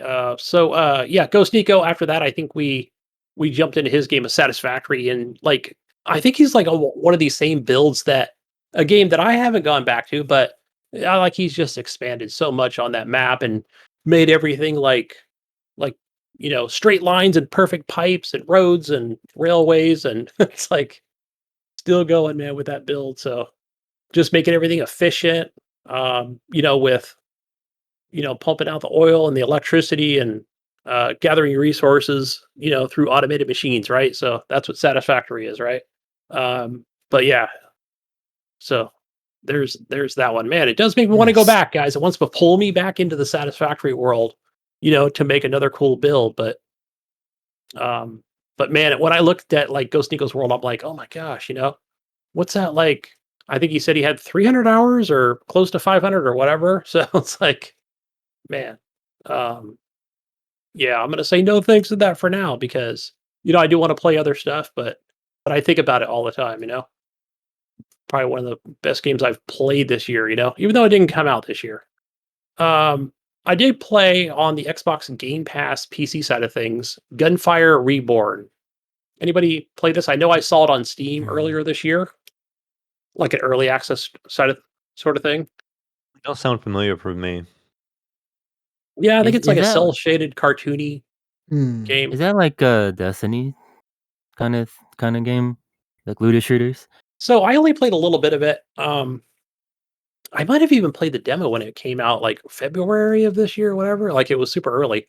And I think they changed some things. So I almost want to say it's almost like horde base, right? Or like a horde wave sort of thing. So, and there might be other modes to the game because it did ask me like, oh, you want to match up with other people, play in a private party. So, again, it's like it is that first person cartoony game where you're just getting different weapons and they have different elements for killing different enemies. And I think I survived like 2 waves like in the beginning and failed the third one or something like that. But one of the things it does do, it has an RPG element to it that I noticed, Mayo, and it kind of pops up on the screen almost like a Dead Cells thing where you'll have your 3 different upgrades, right? So one being red for your fire damage and or elemental or something like that. Like you just want to go ahead and add that to your build because that's what you've reached so far, and the other 2 being what they are, for whether it's a buff to your armor or something, Interesting. So yeah, it kind of I was like, is this Dead Cells? What's up? So and one of the weird things is I'm in this room where it's not a very big room. It almost seemed like a tomb, right? Where the enemies are coming out. And I think you would like this game, because there's that other horde-based game that you play that came out last generation. I think you talked about it the last time. It's something that you play where it's got that yeah, it's it's that that sort of game. But yeah, so far so good. It's got a little store there you can buy items and throw grenades and shoot. So I'll play more of it. Maybe we ought to jump in there, Mayo. Play this together. So what was it called? Gunfire Reborn. I played on mouse and keyboard because I was too lazy to get my controller. Oh, look at you. Yeah. So I was like, oh my God, I forgot how good of a shot I am with a mouse and keyboard. Like you're more precise, more headshot than an actual controller, only because I got my glory mouse, that's pretty precise. So no assistance needed.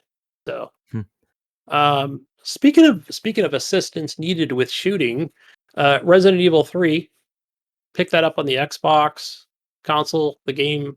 Yeah, I think it was on sale for whatever it was. Less than $10, I think it was. And so I already knew like, hey, it's not Resident Evil 2 remake. This is a little less appealing than that game was. So but I thought, yeah, I mean, I wasn't going to pay $30 for it or whatever, $40, right? But I think they added to this remake, they added multiplayer, which is called Resident Evil Resistance. So you basically get that with the game. I don't know if this is more of a. I always get the game wrong. Not 7 Days to Die, but something to Die. My kid plays it all the time. But Left 4 Dead? No, not Left 4 Dead. It's got. I don't know. He plays the game all the time. It's really popular. So, But Dead by Daylight, that's what it is. I knew it had dead in it. Oh, okay. Yeah, I don't like those hide and seek games, So maybe this is a little different, or I'm sure there's a lot more strategies to it.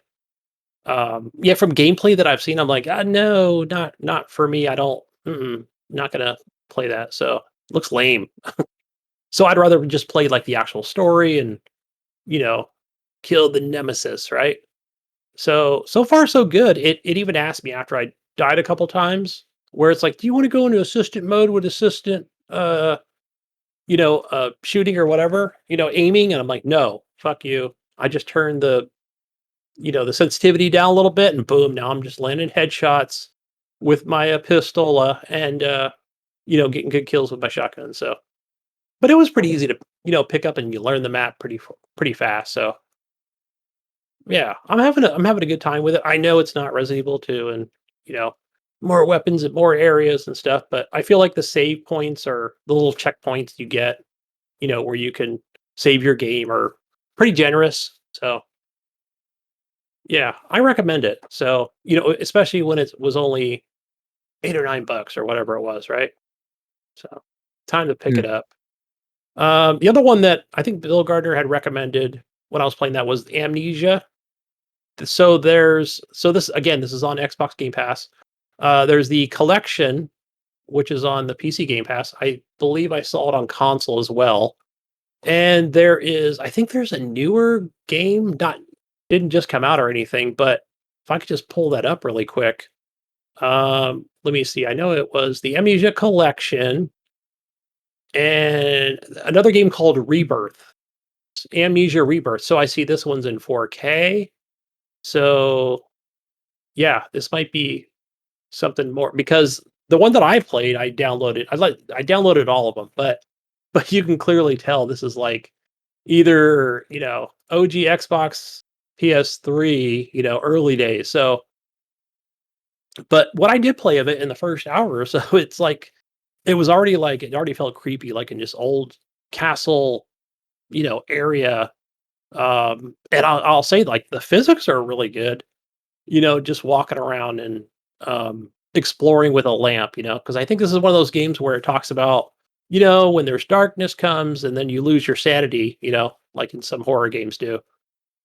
So, and that hasn't happened yet. Maybe they're just kind of like, I'm more like in the training or prologue to everything. So, but yeah, so far so good. I'm going to continue to play that because I feel it's pretty darn easy. And one of the things they talked about was like, hey, this game is intended to be played, not beat, or won. And I was like, oh, good. This is, something right up my alley. So hopefully it's not super difficult, just playing it on normal. And it talked about, you can either fight the enemies or run away like a scared dog, So I'm like, good, I'll be running away. But yeah, so far that's my scary games that I've been playing. Nice. But yeah, other than that, guys, it's been a long work week, so it's been more Apple Arcade. I'm just trying to get my $5 a month worth out of that.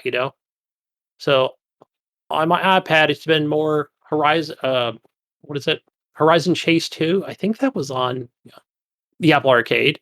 So just a pretty simple racer. Shit, I can't even remember the name of the original game that was even called. It might have even been Horizon. So yeah, I can even play that on my freaking iPhone as well. And some more Jetpack Joyride too. Yeah, upgrading my jetpack. Um, getting that going, and yeah, it's still the same first game as it was, like, what, geez, 10 years ago. So they've just added more stuff to it, and yeah, again, there's no microtransactions, right? You're earning coins, right, as you go through the level to upgrade your jetpack.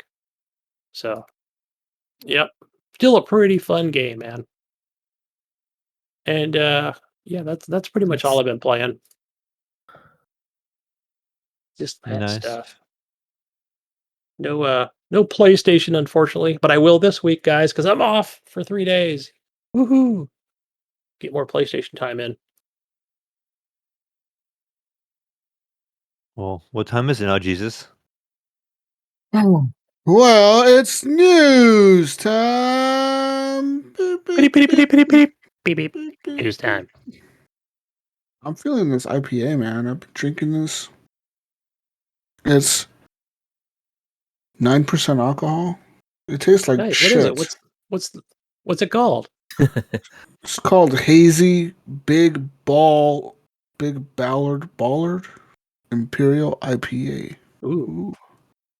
It's in a purple fancy can. Can't focus, but it's there. He just can't focus, but whatever. I'd be drinking. I got some surgery tomorrow, guys. I can't be drinking a whole bunch of alcohol. I got water, man. Yeah, they won't mind. No. It says don't be drunk, don't be hungover coming in here. Yeah. And let's go to some news here, guys. Sony. Oh, what is this? Turn off. Man, this thing makes me want to turn off my ad blocker. Yeah, what kind of links do I send Gunny? I know, man. Oh, is this the one that's not working? I don't know. It's a different one. In Sony news, move on here. God of War developer Sony Santa Monica Studio has said it's doing its best to block Ragnarok spoilers ahead of the game's launch next week. But that ultimately it cannot completely stop the flood of leaks that have now spread online. Over the weekend, God of War creative director Cory Barlog said that it was completely fucking stupid. Fans have to dodge the spoilers after retailers began selling Ragnarok copies well ahead of the game's official launch on Wednesday, November 9th, which is still more than a week away. Now, Sony Santa Monica has offered its own less sweary official comment, asking fans to be considerate of others and advising those who wish to remain unspoiled to, quote, mute any keywords or hashtags associated with the game until release day when browsing social media. Eurogamer has seen numerous video clips of Ragnarok being posted on Twitter, YouTube over the past few days, many of which have been pulled down. They said they're doing their best to limit the exposure of unsanctioned footage and screenshots, but the reality is that they cannot catch everything. Over on the studio's official Discord, the company moderators have announced a zero-tolerance policy even to the mention of leaks occurring, with any discussion on the subject liable to get the users banned on their Discord. Says here, overall, it might be best to avoid Discord and social media lest you be spoiled even unintentionally until you've been able to experience the game yourself. Afterwards, we hope you join us for exciting discussions with your fellow community members and our development team. Anyways, there's that. Yeah. Ragnarok! I know, man. It's I like that where he puts in there, we're asking fans to be considerate of others.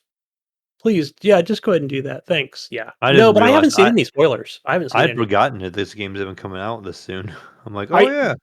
The only thing I saw was people going, don't fucking put shit on there or I'll fucking... The Sony people know, I'll fucking block you and... Oh, yeah, I'm sure they report you to Twitter, police. And I was like, what? What's this? Oh, okay. Somebody's got early copies. Oh, I see they released early copies. Yeah, some of these retailers. Well, yeah, they'd probably send it to the retailers and somebody probably got their hands on one. Employee probably took one home or... From Hobo fucking coffee shop game store owner. HMB. Yeah, some game store owner was probably like, I'm just go home and play this now. You know what I mean? And I'm going to stream it. Yeah. Put it up on YouTube. Smart. No, people just wait the week. Come on. This is not Call of Duty, right? The same old thing. This is like some new game footage. So just relax. Wait for it to come out. Definitely. Hideo Kojima news. Move on out to some more Hideo Kojima news. Hideo Kojima has posted a tribute to Ryan Karasija, the lead singer and founder of Low Roar, whose work many of us know from Kojima's atmospheric Death Stranding soundtrack. Mm-hmm. Karasija died over this weekend at just 40 years old after a short illness due to complications from pneumonia. I heard the news. I can't believe it. I don't want to believe it, Kojima tweeted. Without Ryan, without you and your music, Death Stranding would not have been born. Your music will live forever in this world and in me. Thank you. Rest in peace. After a short illness, Ryan Karasija, frontman and driving force behind Lowell Roar, has died at the age of 40 due to complications from pneumonia. And actually, you know what? The soundtrack for Death Stranding is really fucking good, guys. I think I downloaded that from my phone actually at the time on Spotify one time to listen to because I remember when people were streaming it. I'm like, oh, this is really good. And I kind of want to play that game again, actually. I went and listened to this song today after I was looking at this article that Mayo sent. And and I noticed also there's another one. So there's that song from 5 years ago. I'm going to go listen to that to see how that one's different versus the trailer song. Death Stranding, Low War, yeah. Mm-hmm. Yeah, it's really good, man. I actually have their soundtrack for Death Stranding on my Spotify. Like I'll listen to it every once in a while. It's a very like chill, mellow music, man. It's just chill. It makes you ponder life. Yeah, it's a very chill song, sure. The whole soundtrack is chill. In other news, just real quick, speaking of soundtracks, Jesus, you remember the soundtrack for? I can't remember what it was. You had us listen to it one time. I just popped up on my thing the other day. It was a Surviving Mars soundtrack. Oh, I saw pop up on my Spotify as well today, actually. Surviving Mars soundtrack is fucking legit. Also, like I fucking love that soundtrack. My opinion, the game's not that great, but the soundtrack is awesome. Soundtrack is fucking legit, and that kind of is important in that type of game, right? Because you're just kind of sitting there managing. You're kind of just building shit and managing Mars colony or whatever. So you're kind of just sitting there a lot of the time watching the shit happen, you know. And the good music makes the time go by pretty good. In other news, EA has now landed a 3-game deal with Marvel and Disney. That's right. Last month's announcement of an upcoming game starring Iron Man was revealed to be the first of several titles based on a Marvel Comics IP. But EA did not reveal exactly how many Marvel projects it has in development. Today, EA has lifted the lid on its collaboration plans with Disney and Marvel, and it has confirmed that it has a 3-game deal. And that's been signed, sealed, but not yet delivered. So far, only the Iron Man game has been revealed, which is being developed by Dead Space remake studio EA Motive. Still in a very early phase of development, EA Motive says that it is aiming to create an authentic Marvel experience starring the Armored Avenger, and will reportedly begin playtesting this week as part of some early fine-tuning for the game. The announcement post on EA's website last month said that Iron Man marked the start of a new long-term partnership between the company and Marvel Games, calling this game the first of several new games. While the other 2 games have not been revealed yet, Disney and EA did confirm that each of these games will be their own original stories set within the Marvel Universe. We have been long-time fans of Marvel and their impressive leadership, so this is a remarkable moment for our developers as well as our players and fans, said EA COO Laura Mio.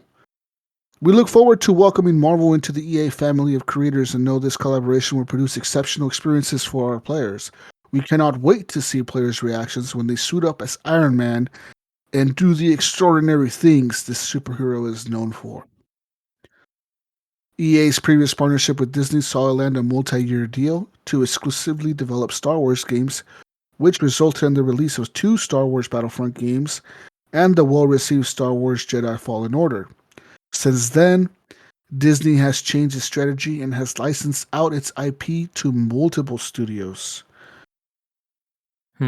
So, on the Marvel side, EA is rumored to be working on an open-world Black Panther game, with development being led by a new studio founded by the former head of Monolith Productions, Beyond EA, which is a narrative-driven blockbuster action-adventure starring Black Panther and Captain America. So this is in development at Uncharted director Amy Hennig Skydance Media, and this December we will see the release of Marvel Midnight Sun from XCOM Studio Firaxis. So there's multiple games being made from Marvel games, I guess, by different studios and different companies. I think it's pretty smart of Disney to say, you know what, let's not just give everything to EA. There's other studios out there, you know that? There's other guys that'll pay us a lot of money to do this type of shit. These fucking nerds love this superhero shit. Yeah, was it Square Enix that did a couple other games? Avengers. Yeah. The Avengers, and then what's the other one they did, which was no, man, I guess it was the Avengers, but what do you think of Guardians of the Galaxy? I am thinking of that game. I don't remember who did it, but that one was good. Yeah. I mean, I hope they get this right. I mean, dude, like considering like all the Marvel games that sell already, it's just I hope they get it right. Who are you trying to say about EA? I don't know. I mean, I have hopes up. Let's see. Come on, microtransactions are needed to make the game better. You know, better experience. It made me think about Anthem. That would be a great Iron Man game if they had that mechanics. Just bring Anthem. Just remake Anthem and reskin it with Iron Man. Hell yeah. Speaking of Anthem, Jesus, I actually listened to an old episode the other day, and it was like the launch day of Anthem, and you were on there talking about Anthem, how this game was going to be so amazing. I remember that. You're like, this game is so dope. It's going to be amazing. This game is going to be around for a really, really long time, you said. You might have missed that one a little bit. Maybe. Hey, but I didn't buy it because I knew when I played the beta that it was going to fucking suck. I just it's not going to be good. That was just funny. I haven't listened to that episode, and maybe I was drunk that day, and I was like, it's going to be amazing, guys. Yeah, you were drinking the Kool-Aid. You were in the Kool-Aid, good, evidently. I flip flop a lot. Okay, guys, don't quote me. Well, the hype was there. I'll give you that. The hype was there. Fuck you. Gunny probably convinced me that it was going to be good or something. That's probably what it was. No, I think I was a little wary about it. I mean, not that there was much evidence to it, but I remember even listening to when Jonathan Hall was on that podcast afterwards, where it was kind of like almost not so much a spoiler cast. I don't think I was on that show, but where. I mean, even Jonathan is Mr. Positive, right? All the time, everything's sunshine and roses, man, with games. But he said, like, man, even some of the enemies, they kind of look like trash, like actual trash, like that you would see on the ground. I was like, I knew right then. I was like, yeah, glad I didn't pick this game up, But the flying was cool. That was a cool part of the game. And what really ticked me off, guys, with Anthem was the fact that you could basically just level up within like 2 days, that's it, level 40, I'm done with the game, I completed it or whatever. Like, what?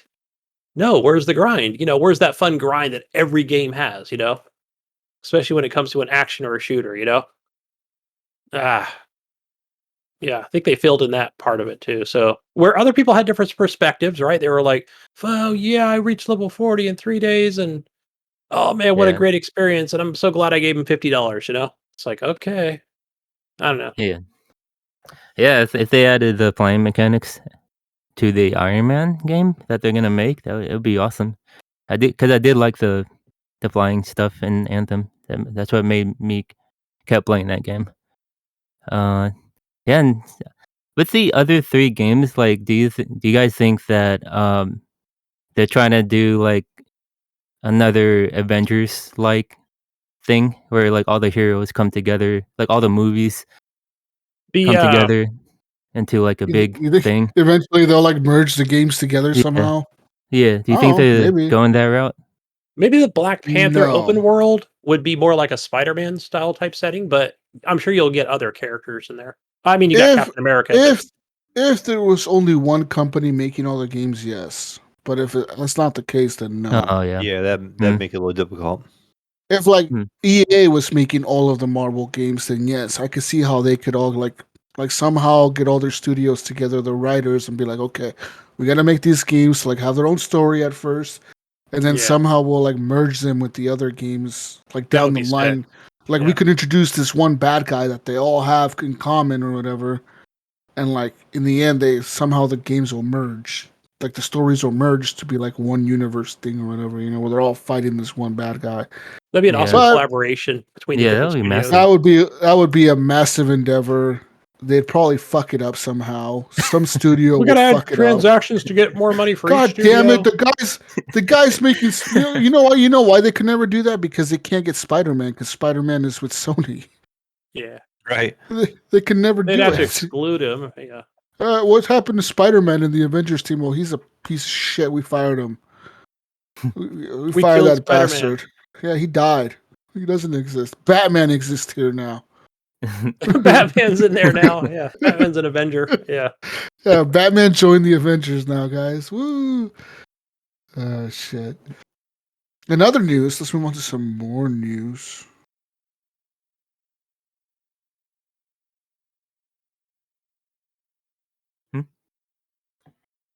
Some more news.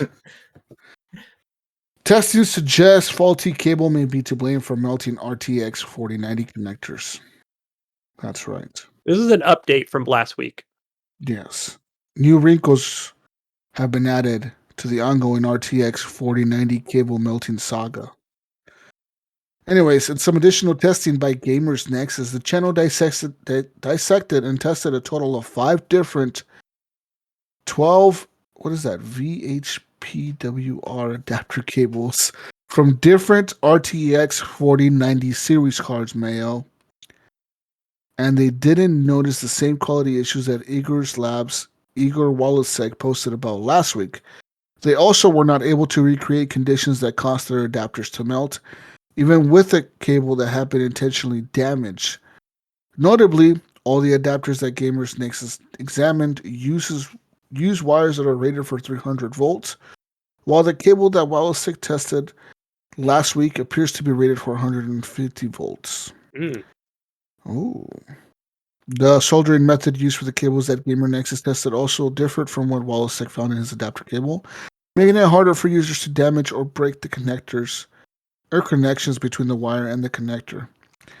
This additional information does not mean that Wallasek's testing is wrong and that Gamers Nexus is right, something that Gamers Nexus video is careful to acknowledge. If NVIDIA is using multiple suppliers, or if there have been variances between the different manufacturing runs for these adapters, it could create a situation where some adapters are fragile and error-prone, while others are completely fine. This is why product recalls often focus on a range of serial numbers or on products manufactured in a certain date range. At this point, it is clear that the entity best positioned to figure out the problem is NVIDIA. Individual testers cannot test at scale they need to track down the issues across multiple suppliers or manufacturing runs. So far, the company has only said that it is in contact with some of the affected users and is continuing to investigate the issue. So this apparently is, an update from the story that, and it could be that, man. It could be that at some point, one of the Chinese factory workers got lazy and fucking started putting the wrong wire in there or something. You're right. Yeah, I'm just looking at a photo. If you scroll down, half asleep. Half asleep, putting the wires in the boxes, put the wrong wire in there, fuck it. It'll go, it'll pass. Send it through. It's good enough. Fuck this shit. It's going. Yeah. Mm-hmm. Yeah, I'll wait for them to get those bugs ironed out first before I go and buy one of those for sure. Your house will burn down. Well, I got insurance. And it's fucking sue NVIDIA. Yeah. In other news, people are spending $40 on black market Modern Warfare 2 Burger King skins. That's right. You probably know about this, don't you, Jesus? Oh. Apparently. Go to Burger King this week. Or on Reddit. America is not part of this deal. That's why you have it. I see you running around with your Burger King skin. Looking like Dr. Disrespect. So, this Burger King is a Burger King skin that is apparently only available in 40 countries, but U.S. is not one of them, even though Puerto Rico is. but Puerto Rico is a part of the U.S., but it's a territory, but it's its own country. So like they're part of the promotion. But we're not in the United States mainland, like the U.S. proper, America. Fuck yeah, we're not part of the promotion. We're not cool enough. All right. And this promotion pretty much is like a some kind of fucking meal or something you can get at Burger King, where you get like some kind of skin. Okay. Mm-hmm. This is not region locked. All it is a guy that wears a Burger Town T-shirt. That is the skin. Okay. People are selling these skins on eBay pretty smartly. They're going to Burger King and buying these Whopper meals, and they're selling the skin for $40 on eBay. And apparently, you get an hour of double XP with it and the operator skin.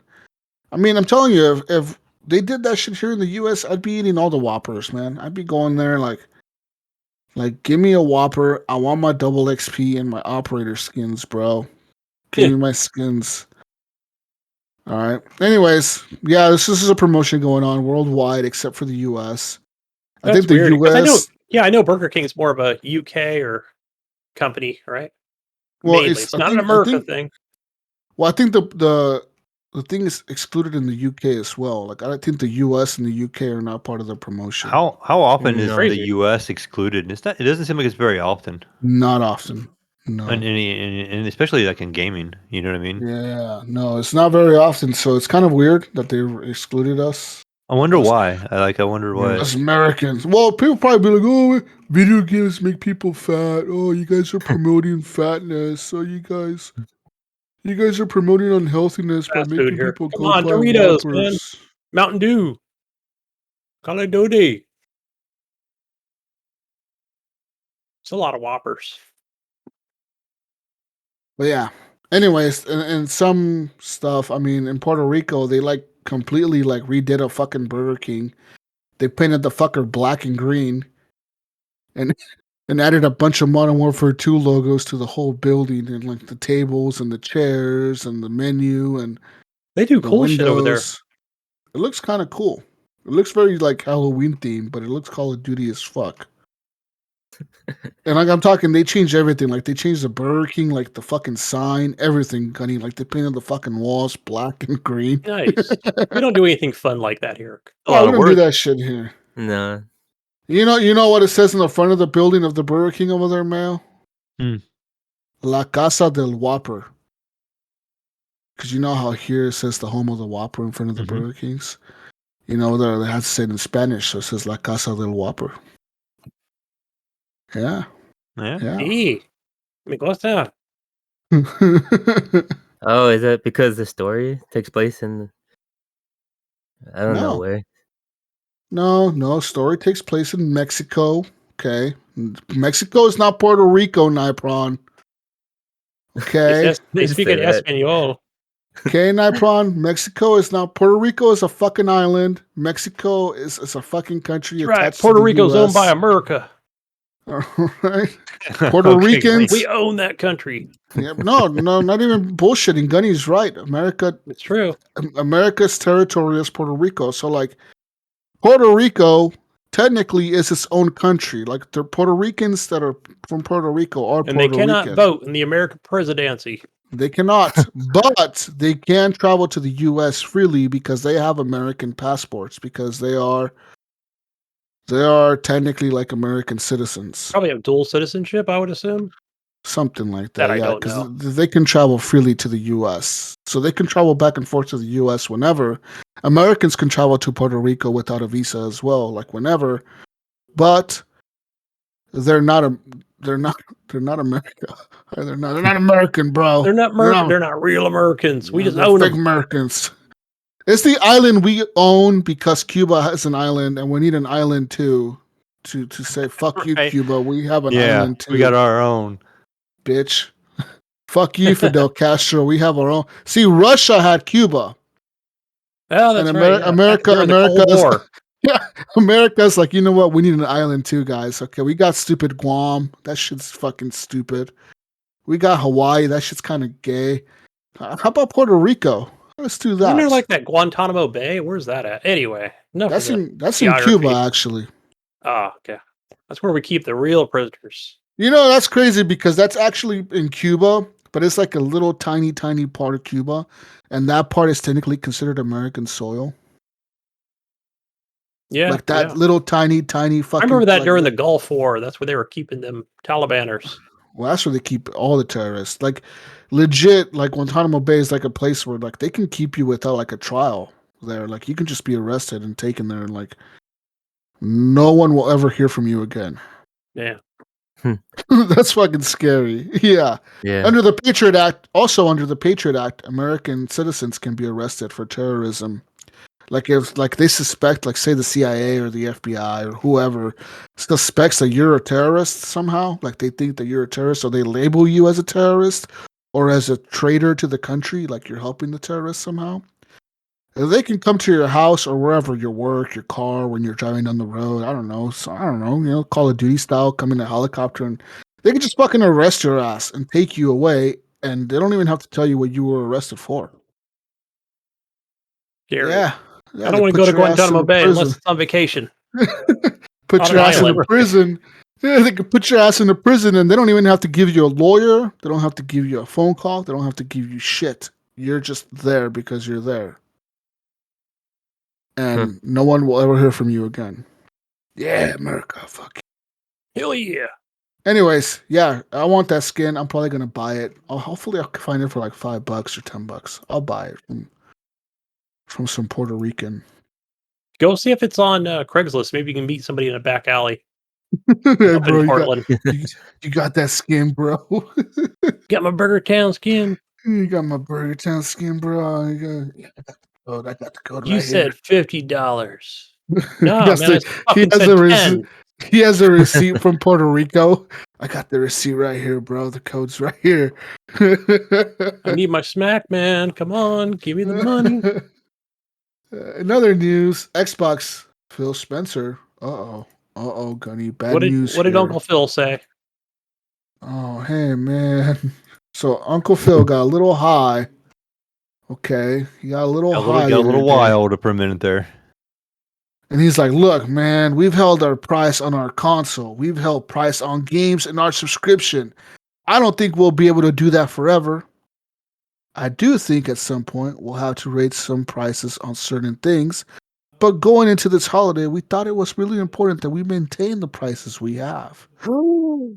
Thanks, remember everyone was talking shit about PlayStation raising their prices just a few months ago? Yeah. Remember Xbox? Everyone was like, oh, Xbox didn't do it. Xbox is so awesome. Oh, look at this now. He's saying, hey, man. He's easing us into it. Hey, man. Listen, on other news, Xbox, they came out and said they're losing $200 per console that they sell. That's crazy. So for every Series X that they put out on the market and they sell through, they are losing a $200 price markup on that. Okay, look here, Jesus. It says here, I just want to reiterate because I'm an Xbot, where it says it's interesting that Spencer doesn't specify what we may be seeing a price hike of, but at the same conference, Uncle Phil revealed the Game Pass is finally profitable, accounting for 15% of Xbox's revenue. So why would you raise freaking prices? What does that mean? I don't know. What do you think? Is it going to be Game Pass going up, or is it going to be like the console price? In other countries, are they going to keep it the same in America, or they just follow suit from Sony? Whatever countries they raise the console to, whatever it was, $550. I don't know. That's a hard one. You'd think they would get less backlash if they raised the console prices a little bit, because Sony already did it. If they raise Game Pass, that might get to a point where people are like, is this worth it? Yeah, and then the Sony people are really going to jump on. They're going to be like, look, they're raising the prices already. We told you this was going to happen. You guys are making fun of us paying $18 a month. Look at you guys. Now you guys are paying $25 a month. Ha ha ha. Yeah, I think it's going to be the console itself, probably the X and the Series S. I think it's going to go up $50 each. I think so too. But I don't know. I mean, the fact that he's saying this at a conference he doesn't specify. I mean, it's probably going to be in this. They're just going to follow He's getting good suit with about that Sony. though, right? Like he's getting good about saying things without saying things. You know, Yeah. like Call of Duty. You know, like, oh yeah, it's gonna be on the PlayStation. You know, we're not gonna say how long, but it's gonna be there. You know, it's just like we're gonna raise prices. We don't know when, but It's we happening are gonna do now. it at some time. You know, we can't just stay this way forever, guys. Oh, guys, Yeah, come just on trying to now. prepare you guys to open your wallets a little more. We'll see. We'll see what it is. I think it's going to be the console, and I think it'll be in the same countries. They probably have the same challenges with Sony, same with PlayStation. It's going to be Asia and Australia and other places. So yeah, I think the Game Pass subscription, I think it's going to stay the same for a while until Call of Duty. I guess until they fully own Activision, they're going to be like, damn, now we got to bring all these games to Game Pass. You know, it's a lot of money, man. It's billions of dollars. Like, yeah, I can definitely see them charging an extra $5. Do Top of that. do you think they're gonna raise the prices here in the U.S.? This is the one market that the Sony decided not to raise the prices in. Right, Is the that's the U.S. thing. The fact that he said it, I don't know where he was at this conference, but yeah, hard to say, right? I think that it's just going to be, no, I can't see him saying, yeah, it's going to be including the US where Sony doesn't do it, right? I think it's gonna be like, no, okay, the U.S. is excluded, guys. We love you. Yeah. And but the thing is, the U.S. is Xbox's biggest market. Like around the world, Xbox is not that popular, dude. I mean, yeah, especially Right. in Japan. it is, but like in North America, it's popular. Like in Canada, Mexico, and the U.S., that's where Xbox is popular. And around the world, like South America, PlayStation's popular. In Europe, PlayStation's popular. In Asia, PlayStation's popular.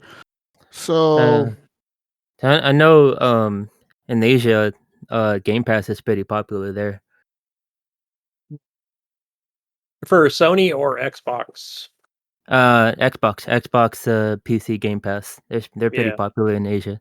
That's blowing up for sure. I think PC players are definitely catching on. I hear DLG Gaming and other people going, talking about this Xbox Game Pass thing, you know what I mean? Where they would never, none of them ever owned an Xbox. So, they've always been PC gamers. So, or they had PlayStation 3s, So, Yeah. Interesting stuff.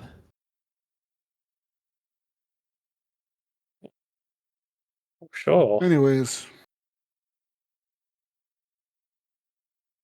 What in other else news, we got?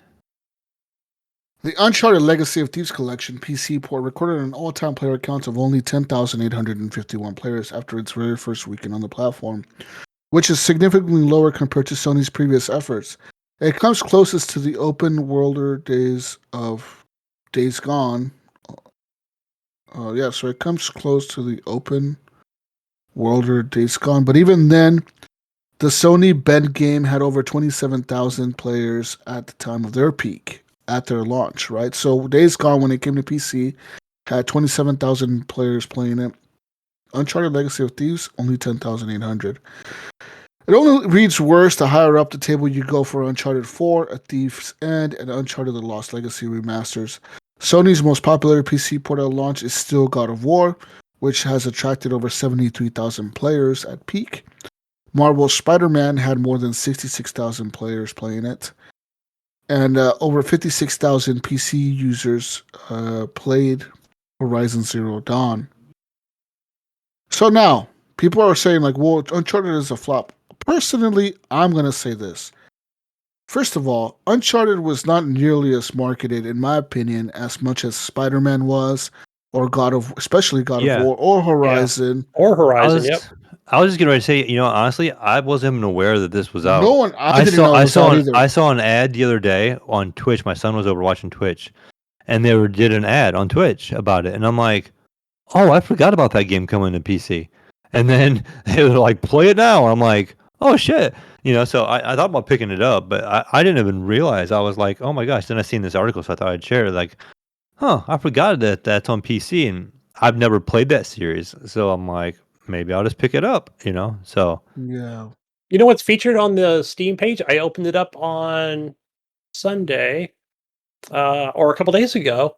and it's I don't see it here now, but it was on the front page, and it says it just came out, like it's like it just released. Was Sackboy's Big Adventure right on the Steam page? So it's got a new price of, I mean, its launch price of $59, but wasn't this a Sackboy game? PS?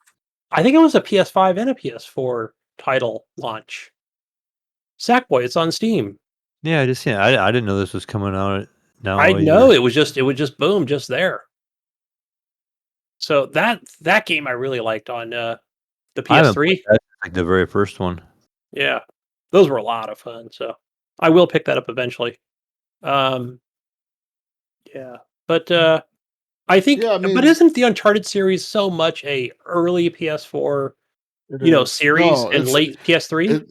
well, this is actually the PS3 stuff. This is the Uncharted 1, 2, and Yeah, 3. yeah, those are old games, of course, right? Of course, they're not going to be This, played as much, this is the on PS3 Steam. stuff, man. So, like, I mean, it's really old stuff. And they didn't market it, like I said. It's just, to me, like, no one even knew it was coming out. So, of course, they're not going to have a lot of players playing it. It's like they just kind of threw it out there to throw it out there. That's what they've been doing. I like what Sony's been doing. Just surprise, check it out, and here's a new game, Sackboys. Boom. Oh, it just came out, Gunny, October 27th. Yeah, So, literally like a few days ago. Yeah. yeah, I didn't know. They've been saying 4K 120 support. So I want to say Nintendo threw something on there as well, but I could be wrong. Where I was like, huh? is this a good game? Have you guys anybody played it? So, I mean, if you've never played Uncharted, Mayo. No, okay. no, the Sackboy. Sorry. Oh, the Sackboy? Yeah, the Sackboy Big Adventure. No, that No, one I I wouldn't. don't know what the reviews were on it. So No, I wouldn't get it. It's all very positive. I haven't played one in forever, and I know it looks a little different than the one I played, but just out of curiosity, I was like, we're a little side scrolly, but looking at it now. What about Uncharted then, Jesus? What's your opinion on that one? I mean, if you've never played them, I guess it's cool to try them. I mean, I've played through the Tomb Raider ones, and Yeah. So if you like Tomb Raider, I you're haven't gonna played love the these. last one, Tomb Raider. I mean, if I want to play that kind of game, wouldn't it be better for me to just fire up that one because I'd already own it? It I is just haven't Tomb played it. Raider-y. Tomb Raider pretty much is Uncharted. Like, they kind of copied it. But Uncharted is more like The masculine side. Tomb Raider? No, Tomb Raider is more like you're trying to survive always. You're trying to escape an island and survive. Where Uncharted is more like you're searching for this treasure, this like thing. Like Uncharted 1, 2, and 3 was like this whole thing of like Nathan Drake searching for some captain's fucking lost gold. And that takes you through like all 3 games to find it, I think. Like, yeah, the first game has like the treasure you're trying to find in the first game, and you do find it in the end, but then that's like, oh, but this treasure gave us a hint to this other bigger treasure. Then that's what Uncharted 2 is about. And then Uncharted 3, of course, is the biggest treasure or whatever. And then Uncharted 4 is like another kind of like side story type thing, but it kind of continues the story of the last 3 games, kind of the same character. But I mean, I like Uncharted. It is a cool fucking series. I just think that the games are very dated at this point. If you go and play this collection and you start with the first one, Yeah. I mean, you're gonna tell, dude, like this is a PS3 game. Like this is definitely an older game with older mechanics, older things. Like, it's just the way the gameplay was and the mechanics and the things they do in the game. It doesn't make sense to do that nowadays, and the games nowadays don't do it. You know what I mean? Because they're so old. Like it's I mean, it's funny because we're talking about it like it came out like in 2005. I mean, the fucking game came out like in 2008 or something, or 2009. So it's really not that old. But in terms of like from then to now, how much technology has changed in terms of gaming and how game development is done nowadays, and like nowadays there's no loading screens. Nowadays there's no these like checkpoints are just kind of natural. Like nowadays everything's different in gaming. I feel like nowadays, you know what I mean? Yeah, and I feel like you're gonna definitely notice it. Like, oh, this is kind of like old, dated stuff. Especially with this series where a lot of ladder climbing. Was it Voyager's End or whatever what it was? But and yeah, like in today's world, like you wouldn't climb that many ladders, just wouldn't happen, or they'd be shorter, or yeah. But back then it was cool, right, to see those set pieces. So, it was more of that Tomb Raider, right? Climbing vines versus climbing ladders. Yeah. Yeah, to me, I think I'll probably just hold off because, like I said, I didn't play the last Tomb Raider. If I get in that kind of mood, I think I'll play just the newest Tomb Raider. Get the new God of War next week. Yep. Oh, that's on PlayStation. I can get that one. Maybe Yeah, I'll get Evan to get on buy it. Evan's console. Yeah, or I just buy it on Evan's console and be like, "Here's a gift for you, Evan. I'm playing it for a week." Is that also on PS4? I thought it was. I think so. Yeah, I'm pretty sure Yes. that was one title that was definitely that I get for the PS4 Pro. Sure. So, all right, I gotta tell the wife I'm spending $59 or 69, whatever it is. My friend the other day, actually, one of my coworkers actually messaged me. I just got done spending a whole bunch of money on a GoPro. He found a PS5 in the wild, and he's like, "Mayo, you want it?" He's like, "I'll buy it right now." And I don't know which one it was. And I'm like, "Dude, I just spent $800 on GoPro stuff." I'm like, and I'm going on this trip, and it was an expensive trip. I'm like, I better You wait. spent $800 on GoPro shit? Yeah, between the GoPro and then a car mount, and well, this is counting a new hard drive. I put a new hard drive in the computer for the videos, and then a case it's like a scuba diving case. It's like a clear shell that goes over top of the GoPro. But I bought that because the GoPro, I mounted it outside the car a few times, and so I didn't want to have a bug hit it or a rock hit it, So it has a clear shell that goes into as well. And then I bought an extra battery, and I bought this battery pack charger thing. You went all out, Separate. primo So I pack. ended up with 4 batteries and all sorts of stuff. But What are you doing, bro? You gonna go fucking snowboarding down a mountain or something? Like, what the Yeah, fuck? no, gonna get the new helmet cam. You gonna jump out of a helicopter or something next? no, Like, but what's we might do going on some here? Camaro footage coming up, maybe. You got one for Maybe the in tractor, spring. corn farm. Come on, Come We'll on, see if I can man, get creative. Jesus. add some music to it. But yeah, anyways, yeah, he messaged me and he's like, "Dude, they got this one here at Myers. You want me to pick it up for you?" I'm like, "No, it's okay, because really nothing with me to jump on. I didn't think about God of War, but he actually bought it for himself. So he's like, I'm just gonna buy it for myself." And then he went out and bought a new TV. So Maybe when it's time for Evan to finally leave, you can hide the PS5. right, be like, "You got everything right, Evan?" He'd be like, "Yeah," and I'll just kick the box because he has a case for his PS5 and everything. It's like a little suitcase that it sits in, and I'll just hide it behind the couch or something. Just throw the Xbox One X in Yeah. it, make it feel heavy. Yeah, there you go. Make it feel like a brick. Yeah. And then he'll get in the car and he'll go to, I think he's going toward Washington D.C. area, I think. And then he won't notice. Yeah, until he gets there. Son of a bitch. In other news, Phil Spencer says that he doesn't believe the future of gaming is in the cloud. What? I thought he's been saying that this whole time. Okay. He is high. Listen. Him and Jim Ryan are both high. Man, I've just been smoking the weed, man. It's cool. Him hanging out with Elon Musk. While some people believe cloud gaming will eventually kill consoles, Xbox CEO Phil Spencer is not among them. According to Phil Spencer, cloud gaming will not be the end-all, be-all future for the industry. Instead, Mayo, cloud access is all about offering customers more choice in how they play games on all platforms. He said, quote, "We just announced that 20 million people have tried cloud streaming. It's early. I don't have a vision where everyone's on the cloud and nobody's buying hardware. I don't think that's the future, but I think giving customers choice is good business. Our approach has been to give our customers choice in how they play, Mayo. We haven't gone out and told people that they should not play on their PC or their phone or their gaming consoles. We look at cloud as an option for people, maybe when they're away from their console or their PC. I think other people have gone out and tried to make it an either or choice. You're either playing on streaming or you're not. And we've taken a much more customer driven focus. We have a subscription.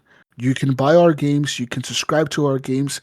If you subscribe, you can stream them games to any device with the browser. Giving the customer choice, putting the customer at the center of our decision making has led us to more success. That's what Phil Spencer said, bro. I thought there was another article where he talked about, I think it was just more of a clip where he talked about a streaming console not coming anytime soon. That must have been a different article. But yeah, I don't know if I could see a streaming only console either. So yeah, I don't think the technology is there yet to implement streaming. Yeah, that's stuff. Ouya, right? Ouya had that, yeah. Yeah. That was some early cloud gaming. Ouya had like fucking Google Android on that Shovelware, yeah. It was, definitely Linux-based crap on there, yeah. I mean, Linux is good, but that was just for cloud gaming. Call of Duty Modern Warfare 2 has potentially some legal action coming against them. Call of Duty Modern Warfare 2 Amsterdam level has already triggered a range of reactions, including some Dutch people praising the realistic depiction of the famous city. However, not all the press is positive, Gunny, as it seems that a hotel that is clearly depicted in the game is considering possible legal action against publisher Activision Blizzard. As reported by the Dutch outlet De Volkskrant. De Volkskrant. That's how you say it, okay? That sounds German, but okay. The 5-star Conservatorium Hotel. 5-star Conservatorium Hotel. That sounds fancy. Yeah, it does. Appears under the name Breenberg in Call of Duty Modern Warfare 2. And the hotel's manager is not happy about its depiction in a war zone. In real life, the Conservatorium itself is a former bank building designed by the famous Dutch architect Daniel Nutel, or Nutel, I don't know how to pronounce that, which was converted into a luxury hotel back in the 1980s, Mayo. He said, quote, "We have taken note of the fact that the Conservatorium Hotel is undesirably the scene of the new Call of Duty." That's what the manager said at the hotel. He said, "More generally, we don't support games that seem to encourage the use of violence.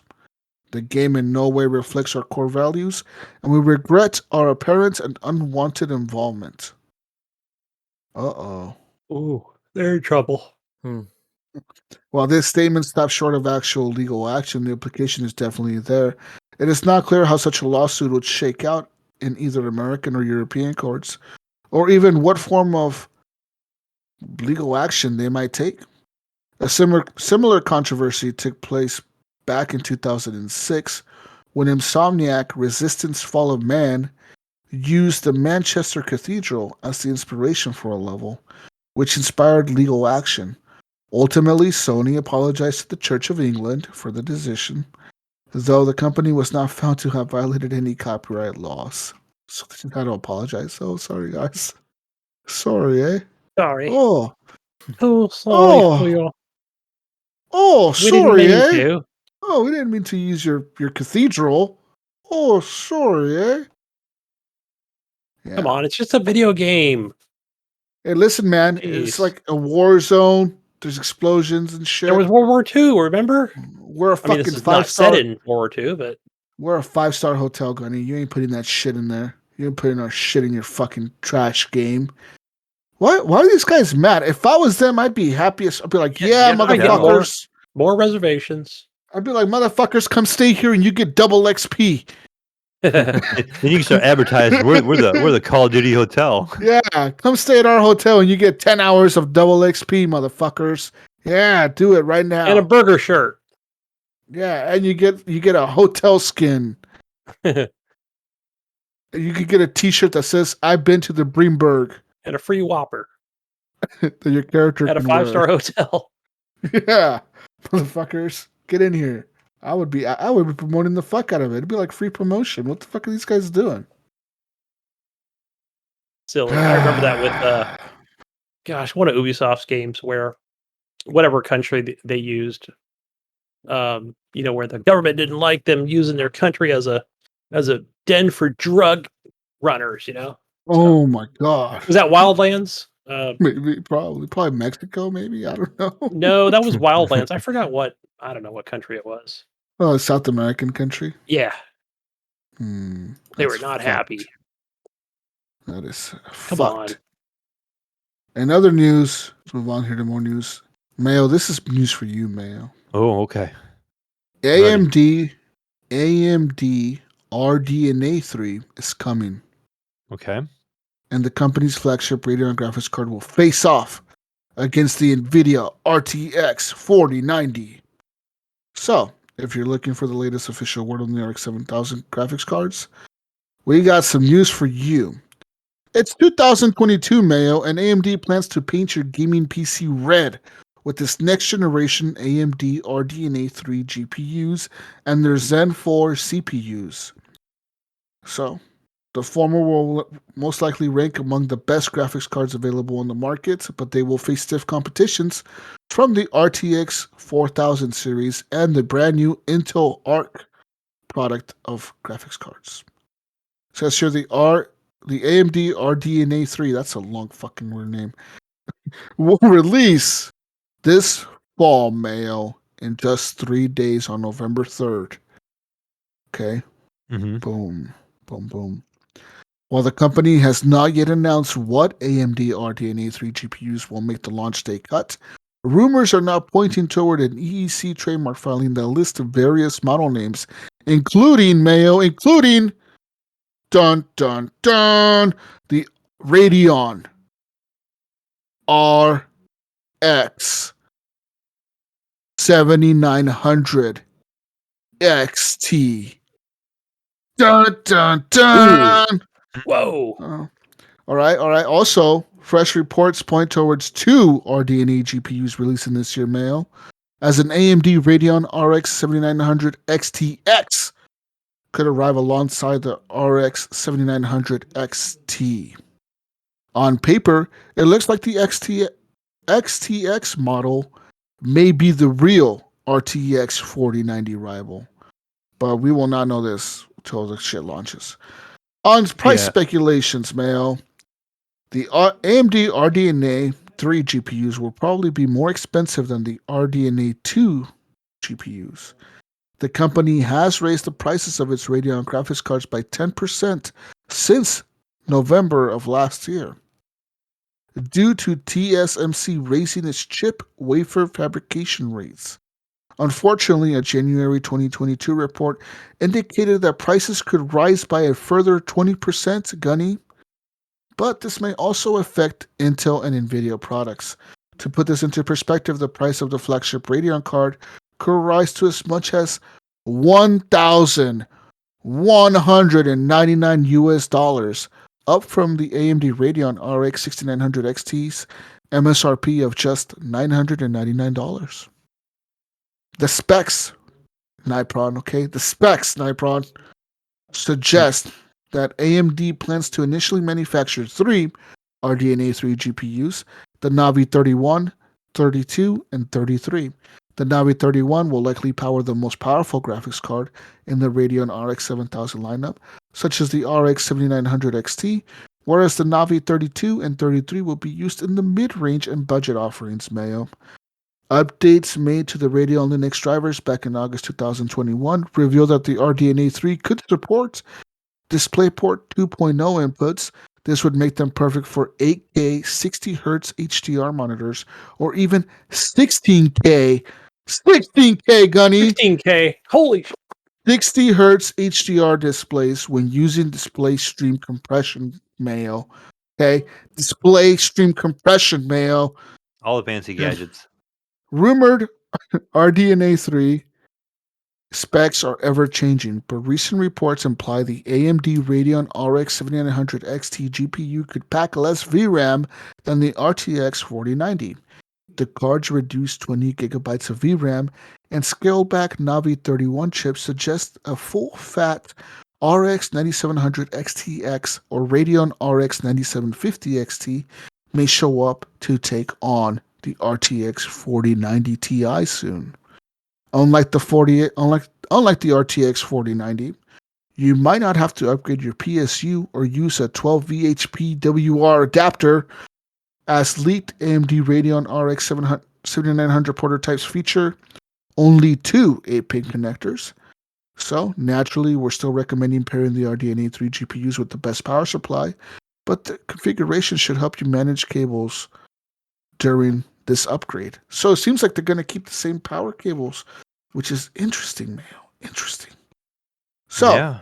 That's as long as they're not made in the same factory as the 90s. Well, right? they probably are. They probably are made at Foxconn or some shit, right? Yeah. It's probably the same fucking place, but in a different box. We all make same cables. Yeah, I mean, we'll see how Are they you compete, excited? I guess. I mean, Nah. I'm excited to see that. I mean, if they can release a graphics card that can legitimately compete with the 4090 at a lower price than the 4090, then that'll be amazing, right? You can get This is we just went through this with the 3090 and the 6900 XT. Like I think the 6900 XT actually competed pretty well with the 3090, but it just their drivers are so rough and then just I don't know. They just don't ever seem to get any kind of traction. Like there's people that use Team Red, but I feel like when it comes to graphics cards, they just don't have that hold that Nvidia does. I don't know why. I mean, but I mean, I've never bought one myself, even, but just I don't know. Like I don't know what. But I mean, their graphics cards are not bad. This is, I mean, for the people who are saying, well, Right. Nvidia is more popular, right? Like Nypron right now. Nypron's like, Nvidia is more popular, right?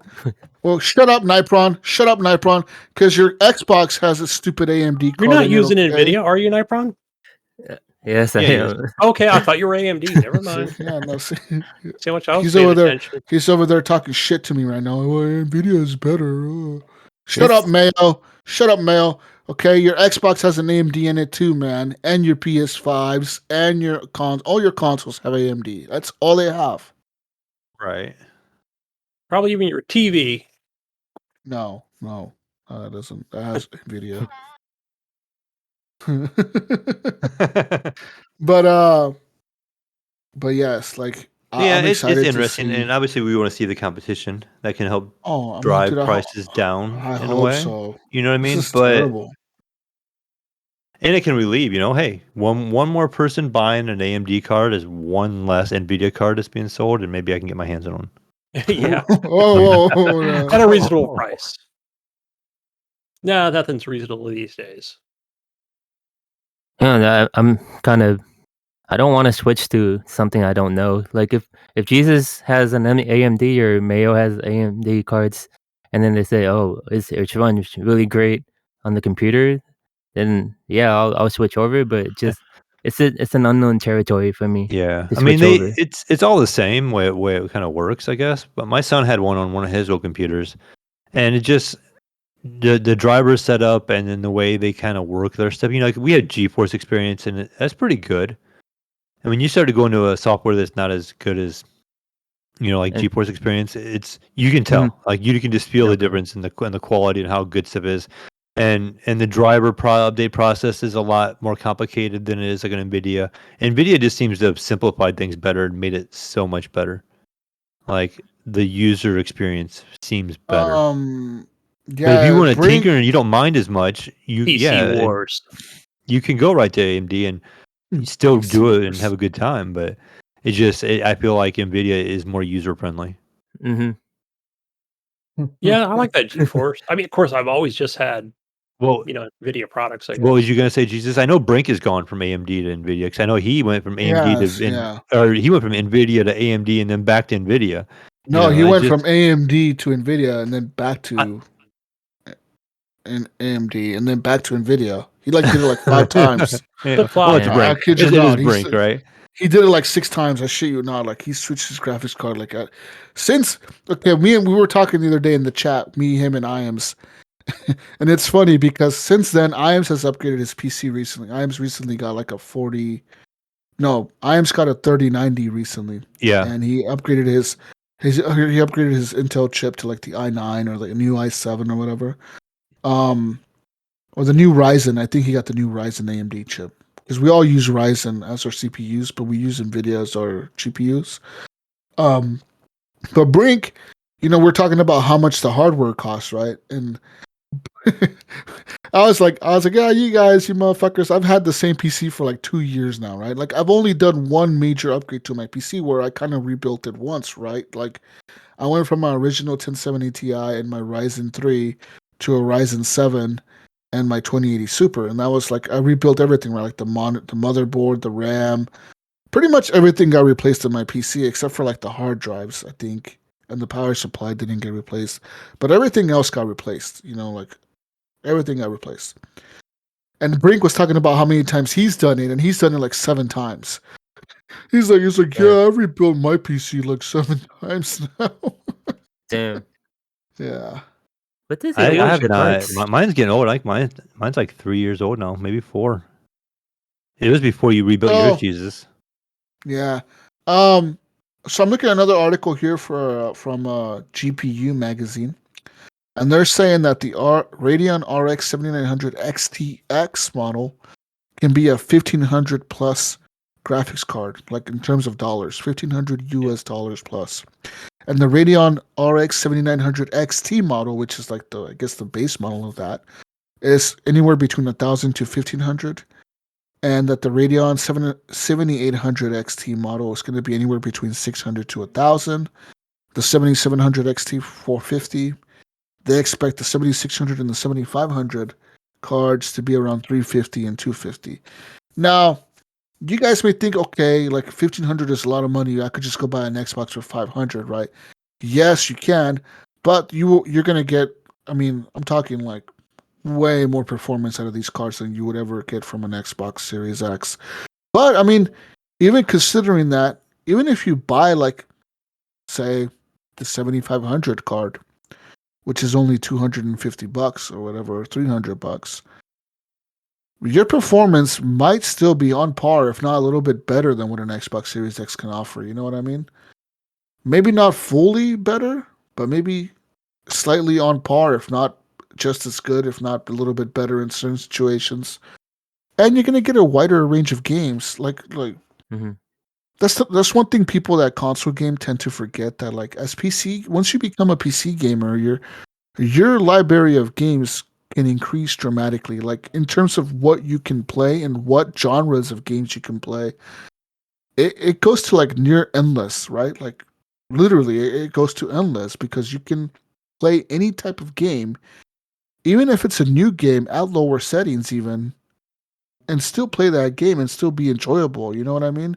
Where in a console, you're kind of stuck in that ecosystem. You really are. Like you're at the mercy of Microsoft. You're at the mercy of Sony, Nintendo. You know, where like they're saying, no, you cannot play fucking, I don't know, you can't play Ready or Not, Gunny. Genshin You know, Impact. you can't play Ready or Not because Ready or Not is only on Steam Early Access. Mhm. You cannot play League of Legends. You cannot play whatever other type of World of Mhm. Warcraft. You cannot access these big titles because that's too taxing for our systems. But I mean, on a PC, even a low end PC, like I'm talking low end. I mean, it'll be a nice PC to be honest. But even like a cheaper graphics card having PC, like, will still get you almost in like on par, if not an enjoyable gaming experience that's going to be different from a console, like significantly different. Like, I think a lot of people are scared of going into a PC because they hear the prices, right? You hear what, like a 4090 costs what? Like some retailers are selling them for $2,000, $2,500, $3,000. And yeah, that's expensive. But Brink just built a brand new PC for his nephew for his birthday, right? And he bought a AMD 580 Mayo on eBay, used or whatever. It used to be like a mining card or whatever. You know how the crypto mining shit crashed? Right. Well, they got all these graphics cards now on like the crypto, like all these crypto mining cards are on eBay right now for super cheap. He bought this AMD 580 for like, I think he said he paid like $200 for it or like $150 or something for it.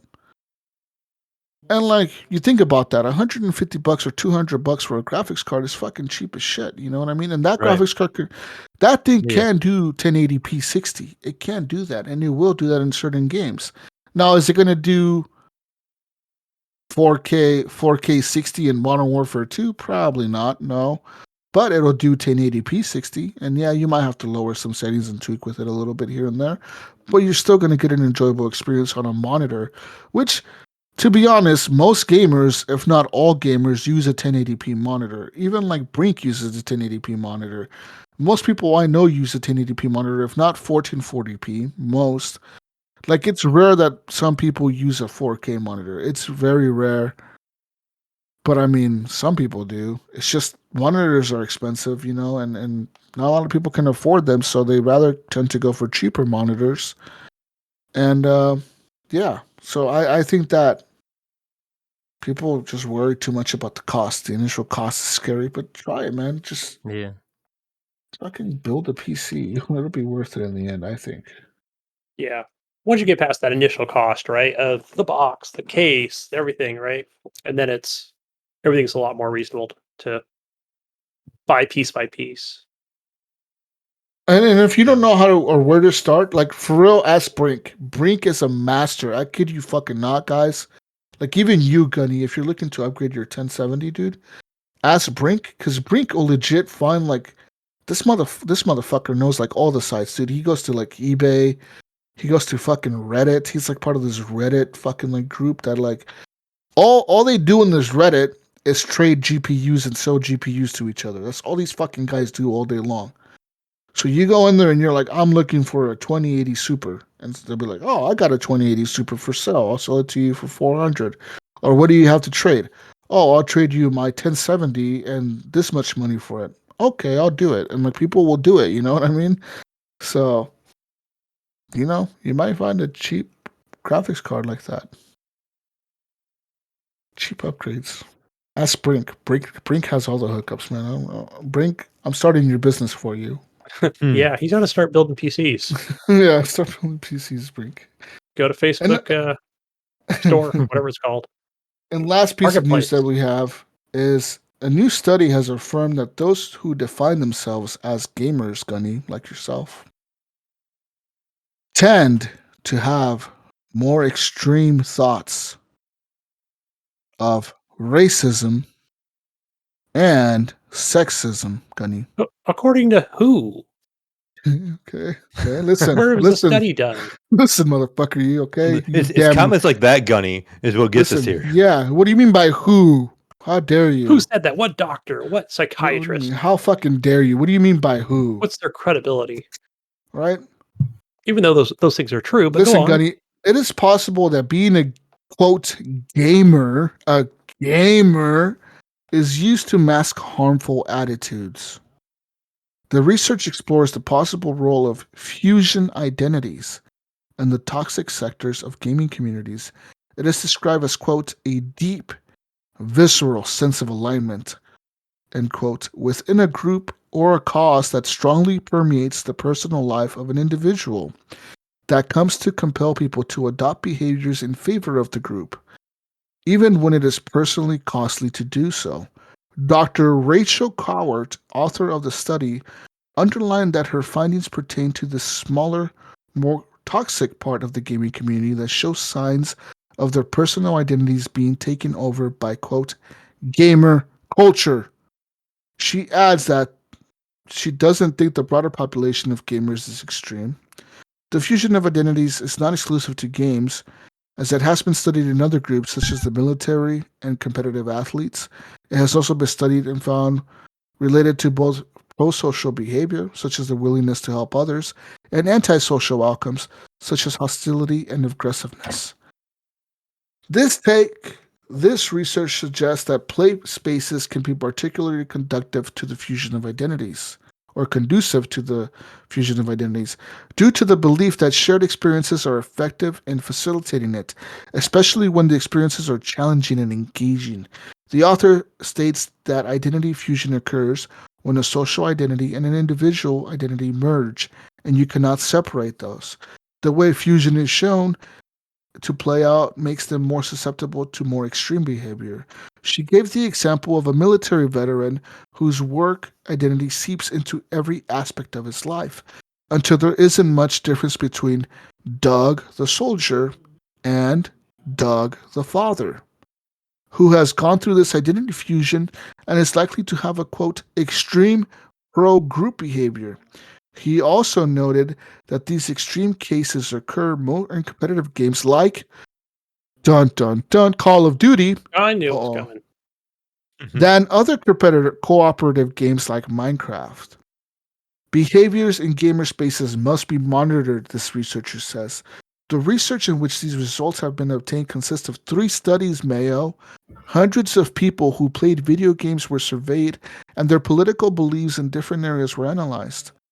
The studies then attempted to correlate identity fusion by asking questions to these gamers, such as, do you believe that they made the culture of the game strong, and how willing were they to fight themselves or fight someone for making fun of gaming culture? Whoa, what are you doing, Nypron? Mute yourself. God damn it. What? I gotta mute Nypron. Anyways, the study concludes by acknowledging some limitations. Okay. Oh, it also showed, Gunny, that the result of these surveys was that people who strongly identify as, quote, players or gamers are way more prone to being racist and sexist. One of the studies suggested that 3 individual difference variables, which are loneliness, avoidant attachment, and anxious attachment, they also interacted with the fusion within the gaming culture. The study concluded by acknowledging some limitations that it only surveyed US gamers and did not explore broader game genres or external venues such as Discord and Twitch. So yeah. Anyways, pretty much she's saying like, hey man, look, gamers, get in a group. You guys start playing games with people. Maybe you start adopting the way those people are. And next thing you know, Mayo, you're part of a cult.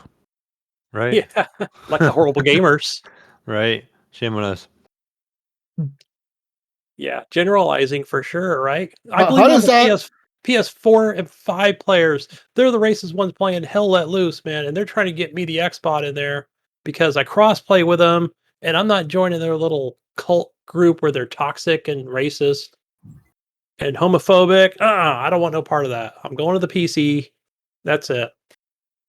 Done. I'm assuming this console. applies to like everything, right? It has to apply to like Yeah, she's generalizing. people that listen to podcasts, people that watch certain TV shows, people that Watch certain 'cause you movies. think- yeah, because you think about people that listen to Joe Rogan, believe Joe Rogan is like a fucking god. Yeah. He's okay. I don't believe everything he says, but or Some- what everybody people say on but- it. Yeah. But some people will legit believe it. Like, oh man, Joe Rogan said he doesn't want to get a vaccine. I'm not getting a vaccine. Oh, my kids are not going to get a vaccine because Joe Rogan said that. Yeah, the he had somebody vaccine on is there that said bad. don't get it, and it's bad, Yeah. and it shrinks your Or brain. like, or like people that follow presidents or politics, right? Oh, well, Joe Biden said that gas cars are bad and electric cars are good. I'm going to do that. Or Trump said, let's build a wall and whatever. So let's do that. Like some people legit don't know how to make their own opinions, so they just follow whatever opinion gets shown to them. Misinformation. And they don't know how to lead. They don't know how to think or critically think or analyze things, and they just follow whoever. They just like, all right, man, I'm going to follow you. Like, yeah, cool. We here on this show recommend Call of Duty. It's good for your brain. It's good for your brain. I think it is. Yeah, it's fun. It helps you build social skills. It helps you problem solve. Keeps your reaction times pretty good, Mayo. Right. Mm-hmm. Yeah, we Eat just more read an article double last week whoppers. that countered this. What is it, Nypron? Oh, eat more double whoppers. Yes, more double whoppers for more eBay codes for Call of Duty. Yeah, it's a win-win. When you're a gamer. So disregard this silly article where she generalizes gamers as racist and what she say, Yeah. Doug the father, or whatever, Doug the drinker, more like. She didn't mention that part. Dun, Hey, dun, it reminds me of Jesus. Do you remember what? I'm gonna throw up an episode of Mythic Quest when they did the episode with the Nazis. They had the Nazis in their game, and they got them all to like identify themselves, so they put them all on their own server. Yeah. So we can just all be we can all be gamers and racist and sexist over in our gaming world, I guess. Because in that game, remember they put them all together and they put them all on their own servers so they could do whatever they wanted, so they wouldn't offend anybody. They got all the Nazis together. They put them on their own server so they stop offending everybody else. Yeah, he was like, that show's good. They're all happy. It was a good show. I really liked. I like how much of a father he was to that kid, that was hilarious. Yeah. Is that show ever going to come back? I don't know. I wish it would. You only did one season, right? No, they did 2. No, they did Okay. like 2 or... That's right. I did 2. start watching season 2. They ended during the pandemic. Remember they did that episode where it showed like all the little screens and it was like a bar or marble went from screen to screen, and they were all like depressed because they were all like remote working, working from home or whatever, and they were all trapped at home, and they were all like upset, and life was crazy for them. And I heard the old guy quit. The old guy who does the story writer, the story guy.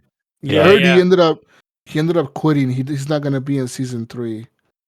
So I'm assuming they're going to kill him off or like somehow replace him. He was the boomer. Oh wait, season 3 comes out November 11th, man. Oh shit! Oh, we got 10 days. Yeah.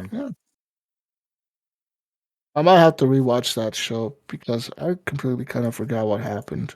Yeah, I actually have watched it recently. So, yeah, all right, guys. Show. I'm going to speed things up here and go through the console corner because I got to get up out of here. I got a big day tomorrow, guys. So I'll just go through the console corner real quick. So what we have for our PlayStation Plus fans out there, and remind me to download these. I got to claim these.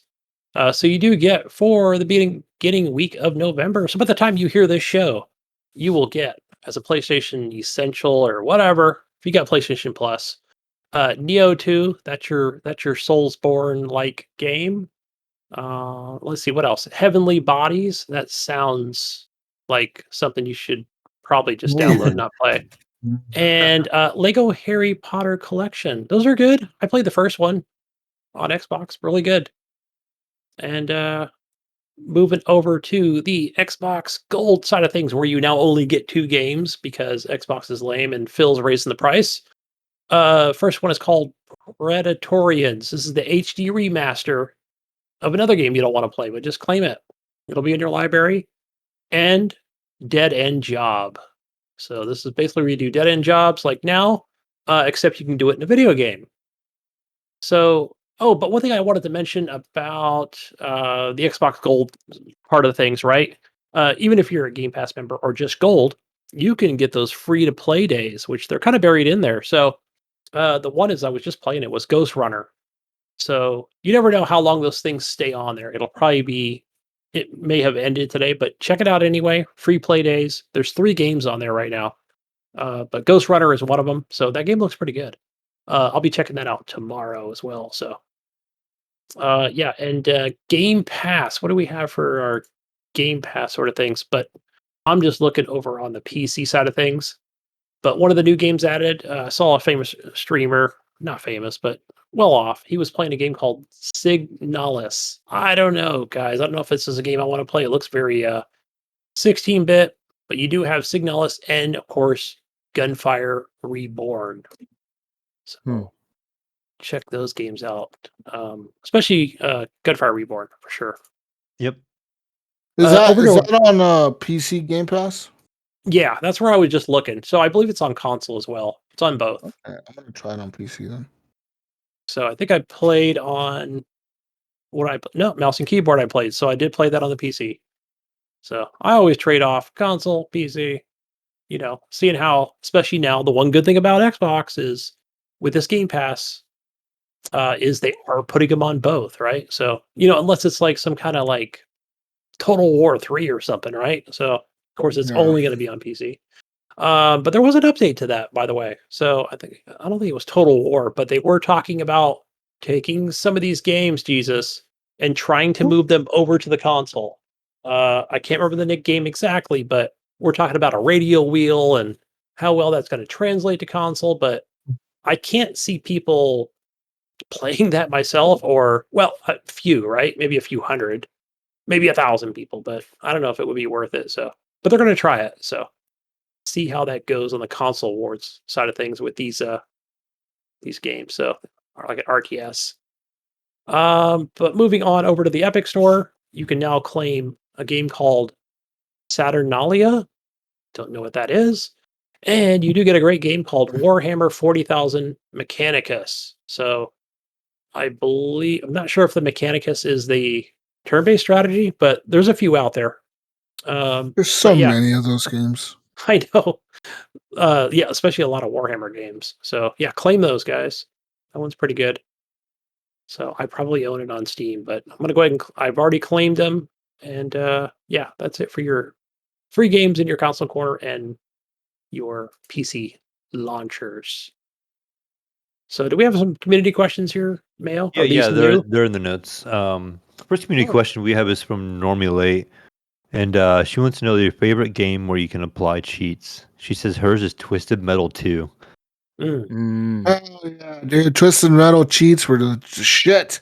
I don't But remember doing those. I never did those on the PlayStation original PlayStation. I I would gotta say say, mine wouldn't really be cheats, but like mods would have been like Grand Theft Auto 5 Yes, with the visual Grand. mods and the character yeah. mods and stuff like that, where you can just run around the open world, not playing against people or nothing like that, where I'm ruining somebody's experience, but going there and modding the game a little bit and getting different characters or graphic packs and stuff was kind of cool. On the PS2, PS1, I mean Grand Theft Autos, man, just all of them. Grand Theft Auto 3, Grand Theft Auto San Andreas, Grand Theft Auto Vice City. All those games had cool cheat codes in them. Yeah, I think it was. I want to say it was the year was 2001, and it might have been. I had played it before, right, on the PlayStation, but was it GTA 2, 3? I can't remember which one it was, but applying those God mode cheats or, you know, yeah, things like that, right, where they're blowing up the tank and I'm still inside the tank. It was just so much fun, right? Yeah, like five fucking stars, right? And there's police and SWAT teams and everything, and there's explosions. I just remember that being real memorable. I remember. I'm trying to remember the last time I used the cheats, but I think I remember Metal Gear Solid 2. Like I don't know if it's cheats. It's just like I think there's one you get like infinite ammo. You get like when you have a bandana, infinite ammo, and Or like like an you can exploit, maybe. uh I don't remember. I remember you can have infinite ammo and like you can go invisible and no one can see you. Yeah, that was a good time for sheets. Yeah. All right. Good times, good times. Moving on, Brian Tubb Jr.'s got two questions, and one of them's food related. Jesus, he says, "You go to prison for murder, and you get one last meal before they send you to the gates. What are you asking for?"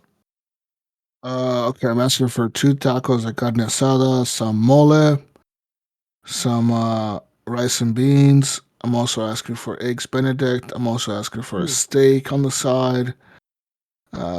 Maybe some hash browns with cheese in them, and a cheesecake, and an apple pie. I'm hungry. I'm asking for a lot of food, You man. I'm you gonna just take a bite basically of Well, I you, mean, everything. you hey, just it's gotta your like last eat till meal. you explode. Yeah, Basically, like I'm all gonna right, die I'm just anyways. I never gonna mean, quit eating. You know what I mean? I'm fuck just you gonna stay here guys. and I'm just gonna keep eating all day and just never stop. You know? I want to die anyways. Like, what the fuck? Right, right. Might Yeah, I as don't know well enjoy what I would something. pick. Right. I mean, have you ever looked at that web? There's a website you can go to that shows like all the food that people that have been on death row that they order before they die or before they're executed. And like some shit that people order is weird. Like some guy ordered a bucket of KFC. Some people ordered like 12 tacos. Some people ordered like 50 Big Macs.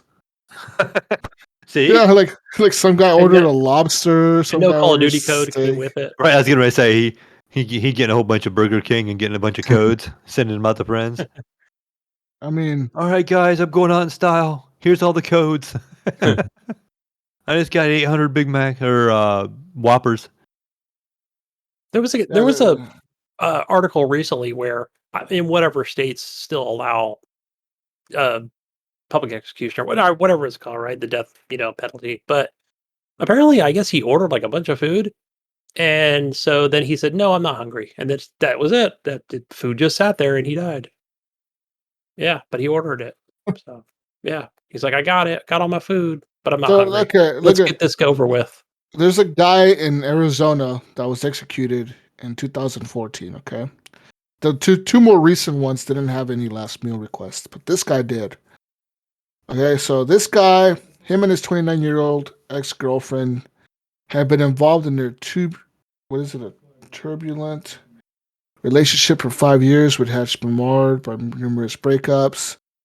One day, Debbie was working at a local body shop owned by her family on August 7th of 1989. This guy walked into the shop and shot Gene Dietz, age 55, in the chest with a .38 caliber revolver, killing him. Gene Dietz's 70-year-old brother was present and tried to stop him, but Wood pushed him away and proceeded into another section of the body shop. Wood went up to Debbie, placed her in some type of hold, and then shot her once in the abdomen and once in the chest, killing her as well. Wood then fled the building. 2 police officers approached Wood and ordered him to drop his gun. After he placed the gun on the ground, he reached down and picked it up and pointed it at the cops. The police fired. They struck him several times. He was transported to a hospital where he went under surgery and survived. Okay, so he got murdered. He got the death penalty, right? This guy's last meal request was 2 cookies. That's it. God. That's it, dude. 2 cookies. Like, what the fuck? That's crazy. That is like, yeah. It's a weird maybe I don't know. Maybe it was something he's allergic to. He's never had them before. 2 cookies and I don't know. a glass of orange juice. If you had a food allergy, I guess you could be like, I'm going to eat this. I'm going to try it one time before I die. I don't know. You know what, guys? I'm going out. This next guy, Mayo. Okay, he did a bunch of shit. Wasn't arrested for whatever. He shot a bunch of people or whatever. Fought some firemen or something. I don't know. This guy's last meal request was a beef patty, mashed potatoes with brown gravy, carrots, 2 slices of wheat bread, a slice of glazed cake, and a powdered juice drink. Okay. Not bad. I mean, I would think that, if somebody came out and they're just like, all right, guys, I'm just going to have like salad with all the little tomatoes. I would think like, can we just bring back the electric chair? Seriously, come on. But, like, especially the guy with the 2 cookies. Yeah, give him the chair. But fuck that guy. yeah, fuck him. Yeah. I would say for me, I'm thinking like, man, all these foods are going through my head right now because I'm hungry. But I was thinking like some really good pepperoni pizza. I want some lumpia with some sweet and sour sauce and some soy sauce. I'm thinking like Chinese here, and Filipino, right? And but probably, and then like a porterhouse steak. And I want yeah. Can I get some beer? Like some kind of like multi-$100 steak from like Gordon Ramsay or something like that. Make some specific chef, like you have to have it cook it. You have to have it cooked by him, like right, nobody. Yeah. Oh, you're bloody dead, Mayo. Hey, mate, you bloody dead. Dude, I love watching Hell's Kitchen. So like they got the new season out on Hulu, right? This new one was recorded during COVID, Gunny. And it's called Battle of the Ages. So at first, the beginning of it, he has like all the 30-plus-year-olds in one team, like on the blue team, and he has all the people that are younger than 30 on the red team.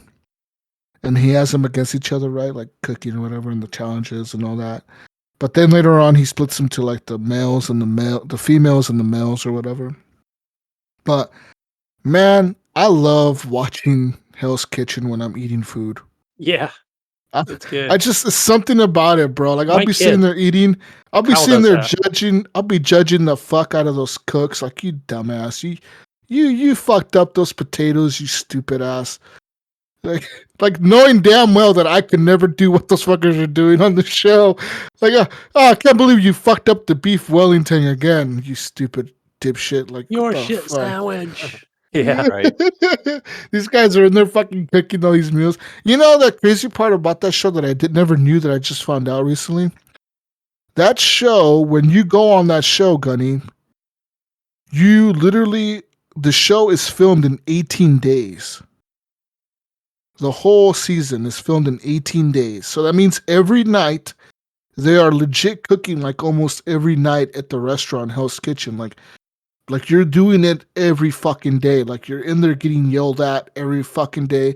And like 18 days is all you have from the beginning to the end to like become one of his top chefs or whatever. That's fucking crazy, dude. No wonder that big guy almost had a heart attack, or did, Like one of them did. Not this last season, but yeah, I know what you're talking about. But yeah, like that's insane to me, dude. Like those guys get so fucking stressed out and worked over, like that dude works the fuck out of them, and like for 18 days at a chance at a $250,000 salary, and like you become what, like don't they usually get like a restaurant or something, like they become the executive chef of a restaurant? Yeah, I've been to a couple of his restaurants here in California. I've Yeah, seen one of the chefs that I've seen on TV, not Gordon Ramsay, of course, but yeah. But I mean, like that's insane. Like, I mean, I guess it would be kind of cool to like. Obviously, like you could go and say like, "Hey, I work for Chef Ramsay." Like, motherfucker, everyone in the world will probably hire you at that point. You know what I mean? yeah, I gotta say, like the one we went to in Vegas, where I think again, we're just simple eaters or whatever. I think I might have had the beef Wellington in Lake Tahoe, but when we went to Reno, I had the burger.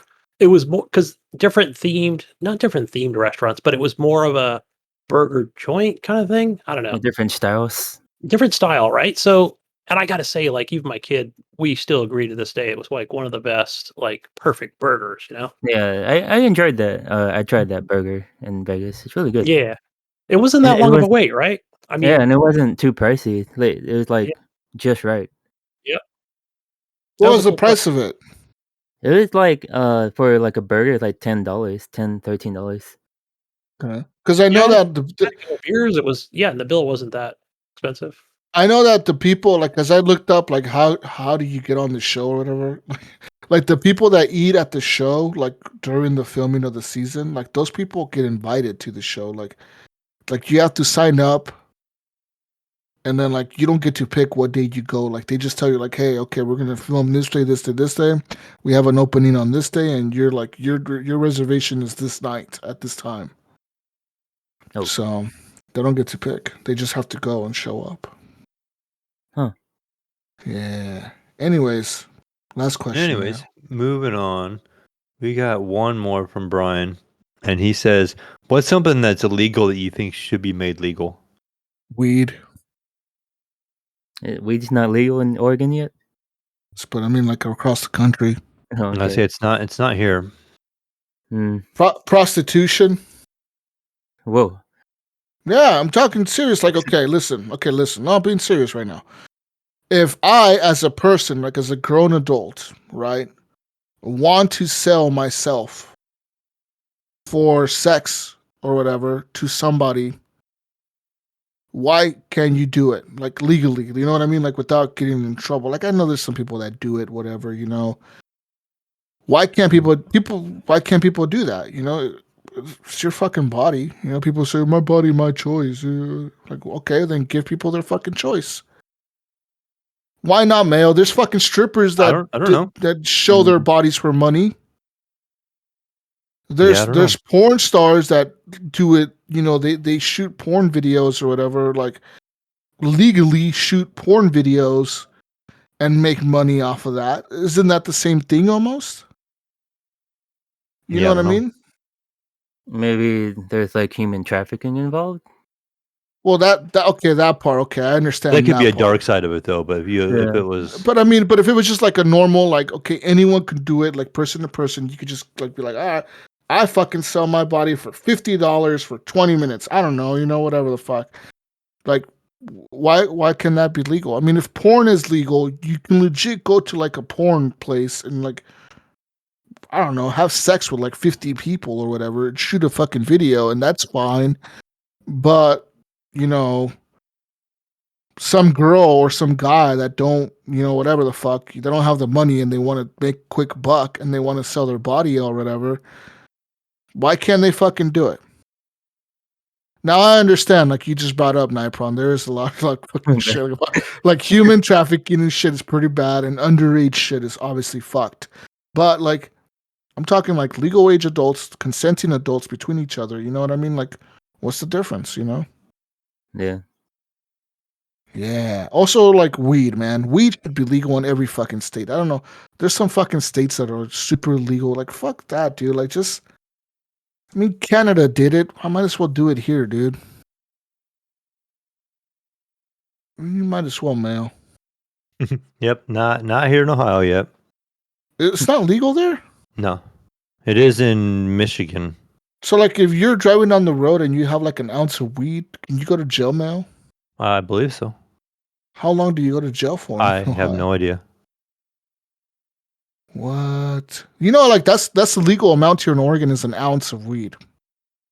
Like, I can go buy an ounce of weed right now and have it in my car and drive around with it. And if I get pulled over, and I could have it in my fucking, like, in my console, in my dash. And if a cop sees it, he won't even question me about it. He just asks how much amount. Is that for personal use? Yep. Okay. I mean, that's crazy to me that in your state, if I did the same thing, I'd fucking get handcuffed, beat up, Yeah. taken to jail. That is nuts. And Nypron's thinking the same shit. He's like, what the fuck? That is crazy. Because, yeah, the West Coast is all legal over here, man. We're cool, man. Yeah. I don't know. Thinking of mine, Jesus. Since I had my fun weekend last weekend, I would say a speed limit, like no speed limit road, like maybe just like a dedicated road, like the Autobahn. You know, like in Europe, you got a road where you can just drive. Just have like an extra lane, and be like, that's the no speed limit lane. Yeah, like you go in there, that's just where you are. Yeah, the left lane should be that lane. That should be the fucking lane. And you just go. You know, you can go whatever you want to go. It'd be nice. The problem with that is, though, like when there's a traffic jam and you're going 100 miles an hour and there's a complete stop ahead of you and you don't have enough time to stop and you slam into 50 cars. Yeah, that would be the problem. Minor problem. But I mean, like, if that lane was just completely separate, like there's never a traffic jam in that lane, it's always going. That would be fucking cool. What the Autobahn does if they have like a big traffic jam? See, there's like a big wreck on the Autobahn. You know what I mean? Assuming they all just slow down eventually. Like, hopefully, people slow the fuck down. Whatever they do there, we'll just have to do here, and we'll make the road go all the way across the country. We'll go from like New York to like California, and just have a long ass road with no like real intersections or nothing. You know, just have on ramps or off ramps, and you could just go. And I could come visit you, easy Jesus. Just jump in the Camaro and just go. Be here in 3 hours. Right. Be like flying a plane. Oh, that'd be fucking crazy. Yeah, I mean, there should be a lot of things that should be legal. I'm not crazy or anything, but I think the purge should happen.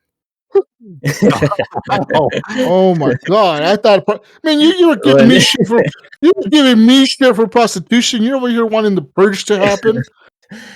I mean, one day you can do anything. I mean, literally anything. You can murder, rape, kill, pillage, rob, steal, kidnap. Anything for a day. That's scary, dude. Yeah. I don't know, man. Yeah, I don't know. I couldn't think of anything else but that. I need to watch those movies again. I have them on Vudu. They look really good on my OLED TV too. The way they recorded them in Adobe Vision and HDR and all that kind of stuff. They look really, really lifelike. But I should go back and watch those again. I think the last one I watched was the election one, where the ladies. I never watched the newest one. The what was it, like Forever Purge or whatever? Yeah, I watched that one. Yeah, that's the only one I haven't seen. I bought like the 4-pack. That one wasn't good. That was the one where they were trying to get to Mexico, right, to seek asylum or something. Something like that. Yeah. Oh. Yeah, the guys were trying to leave. Yeah, they went from like Kansas, and they went through like Texas, and they were trying to get to Mexico because I don't know, some shit that the election one. They had to cross the border illegally to Mexico. The election one was kind of different. I didn't realize how much different they were all from each other. Yeah, you know, like I started watching them. Like I saw one of them out of order. I'm like, oh, this is actually really good. I watched it with my kids. I ended up buying like the pack of 4 of them or something like that on Vudu as a bundle. And I was watching the other ones, and like the one was like just like in a house. You know, like I can't remember if that's the election one or not. That's the election one, yeah. Okay, then there's one where there's like a politician, and she's out and about, and they're trying to get to her. They're like, it was like a political rival or something like that was trying to have her killed, and they kind of set it up so she was out in the city or something like that, or they attacked her house. That was the election one. That could be the same one. They kind of run together because it's been a minute, so yeah. But they were all a little different. There were the show, the TV show is actually pretty good. The first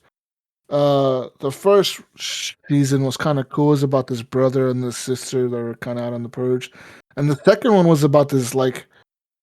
No, that was the second season. The first season was like about this guy who was dating this chick, and they kind of her parents invite him over and her over to their house for like the purge or whatever to be safe because they're like rich people or whatever. But they're part of that purge party, the NRA or whatever, like whatever political party endorses the purge, they're part of that party. And they find out that like these guys, they all get together in this house to stay safe from the purge, Mayo, right? Mm-hmm. But they all have to kill someone together. Like they all kill some people together. So then they all kind of have that dirt on each other, you know, like, oh, you killed someone on the purge or whatever, you know, like they all know that they killed someone together or whatever. And that was a cool season. And then season 3 was like about this lady who was working or something. She was at work and her boss tries to kill her or some shit. I don't know. The show's pretty good actually. The TV show's actually pretty good. I don't know if they ever made a new season. I think they only made 3. I'll have to But take a peek at it. you're fucking crazy, Nypron. You live in like San Diego, dude. You'd be dead. Yeah, of all places, like I'd be like, at least me out here in the middle. Well, I don't live in nowhere, but like I live in the city. But at least in Ohio, it'd be kind of somewhat quiet. Go out and hide in the country. I mean, yeah, you could go out and hide in the country, in the woods and shit. You know what I mean? Like, where the fuck are you gonna hide, Nypron? In my closet. Nypron hiding in this closet with his cats. Oh shit, that's crazy. Yeah, I don't know where I would go. It's probably just join. He says just join. Just be one of them to survive, I guess. That would be too I'm not sure we lost Gunny over there or not. We lost his camera, I know, but yeah, I know he was kind of happy to go. That's it. That's pretty much the only the community question we had. So, all right, brother. Well, that sounds find you, good. Nypron. Yeah. Oh, you can find me on mostly everything as Nypron, Nypron. I sold my PlayStation, so you won't find me in there anymore. So I'm mostly playing on PC now. The PC Master Race. Let's go. And then yeah, just kind of switching things around. Usually every generation I switch things up. Like first I was Xbox 360 and then PS4 and then now I'm just switching it up to PC. Just trying to experience everything, just have different opinions, not just sticking to one. But yeah, I just feel like PC will have a bright future because I can see Sony's pushing their games on PCs, so that's why I made the switch. Yeah, where can we find you, Mayo? Oh, you're gonna find me on Discord. Is the Mayo? You're gonna find me over on all the gaming sites, either Xbox or Origin. All this stuff is the Mayo or the Mayo one of those two. But Discord's the easiest option. And to find my wallpaper, go find me on Steam. Go to the Mayo, the space Mayo. Go to my workshop. Find my little Camaro wallpaper. Download it for free if you have Wallpaper Engine. You can enjoy some Mayo driving. I have 8 subscribers right now. Jesus, celebrity. I'm subscribed to you. Give me the 9. Give me the 9. But yeah, it's a cool little video actually. So actually, it looks pretty good as a wallpaper. And put it on my phone. Yeah, there you go. Is Wallpaper Engine on your phone? Can you do it on your phone? We missed that. I actually just added it. That's what I was showing you earlier, Jesus, on the camera. Like I added my phone. It's pretty dope. I like it. Thanks, Nypron. I sitting there messing with it. I don't know if you've seen it when we were messing around, but like put up the camera there. Like I have this one here right now, and it kind of moves and nice. Oh, it has that thing. Oh, cool. Yeah, and it even supports my folding phone. Like because my phone folds, and it has the 2 screens. It has the one on the front as well, and it supports that. So. Yeah, you just download the app, Jesus. Wallpaper Engine, and then just link your Steam on the phone to. I don't think I linked my Steam. I just linked my Wallpaper Engine. I opened Wallpaper Engine up, and it had and it gives you a 4-digit code, and then you link the two, and then when you have Wallpaper Engine up and your phone open at the same time, you can send the wallpapers right to your phone. pretty good stuff. Wallpaper engine, it's not available on iPhone. Oh, that's because it's Hobo. Oh man, stupid. Android only then. Stupid Hobo phone. Damn. Fuck. That's trash. They want you to buy that stuff. You know that, Jesus. They want you Well, to buy there's other wallpaper apps, but I want Wallpaper Engine because everything's free on there. And especially because it migrates from your PC. Like your PC wallpapers go right to your phone. Pretty neat. Make the switch. Yeah, make the switch. No. Damn it. No, thank you. No, thank you. I'm okay. I'll keep my Hobo wallpapers.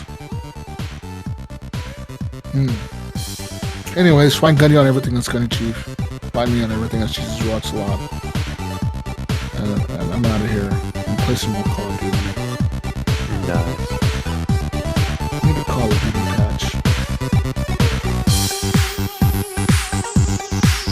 Alright, what did you say, Jesus? Peace out. Brussels sprouts. We'll catch you on the next edition of the Hobo Wallpapers podcast. See ya.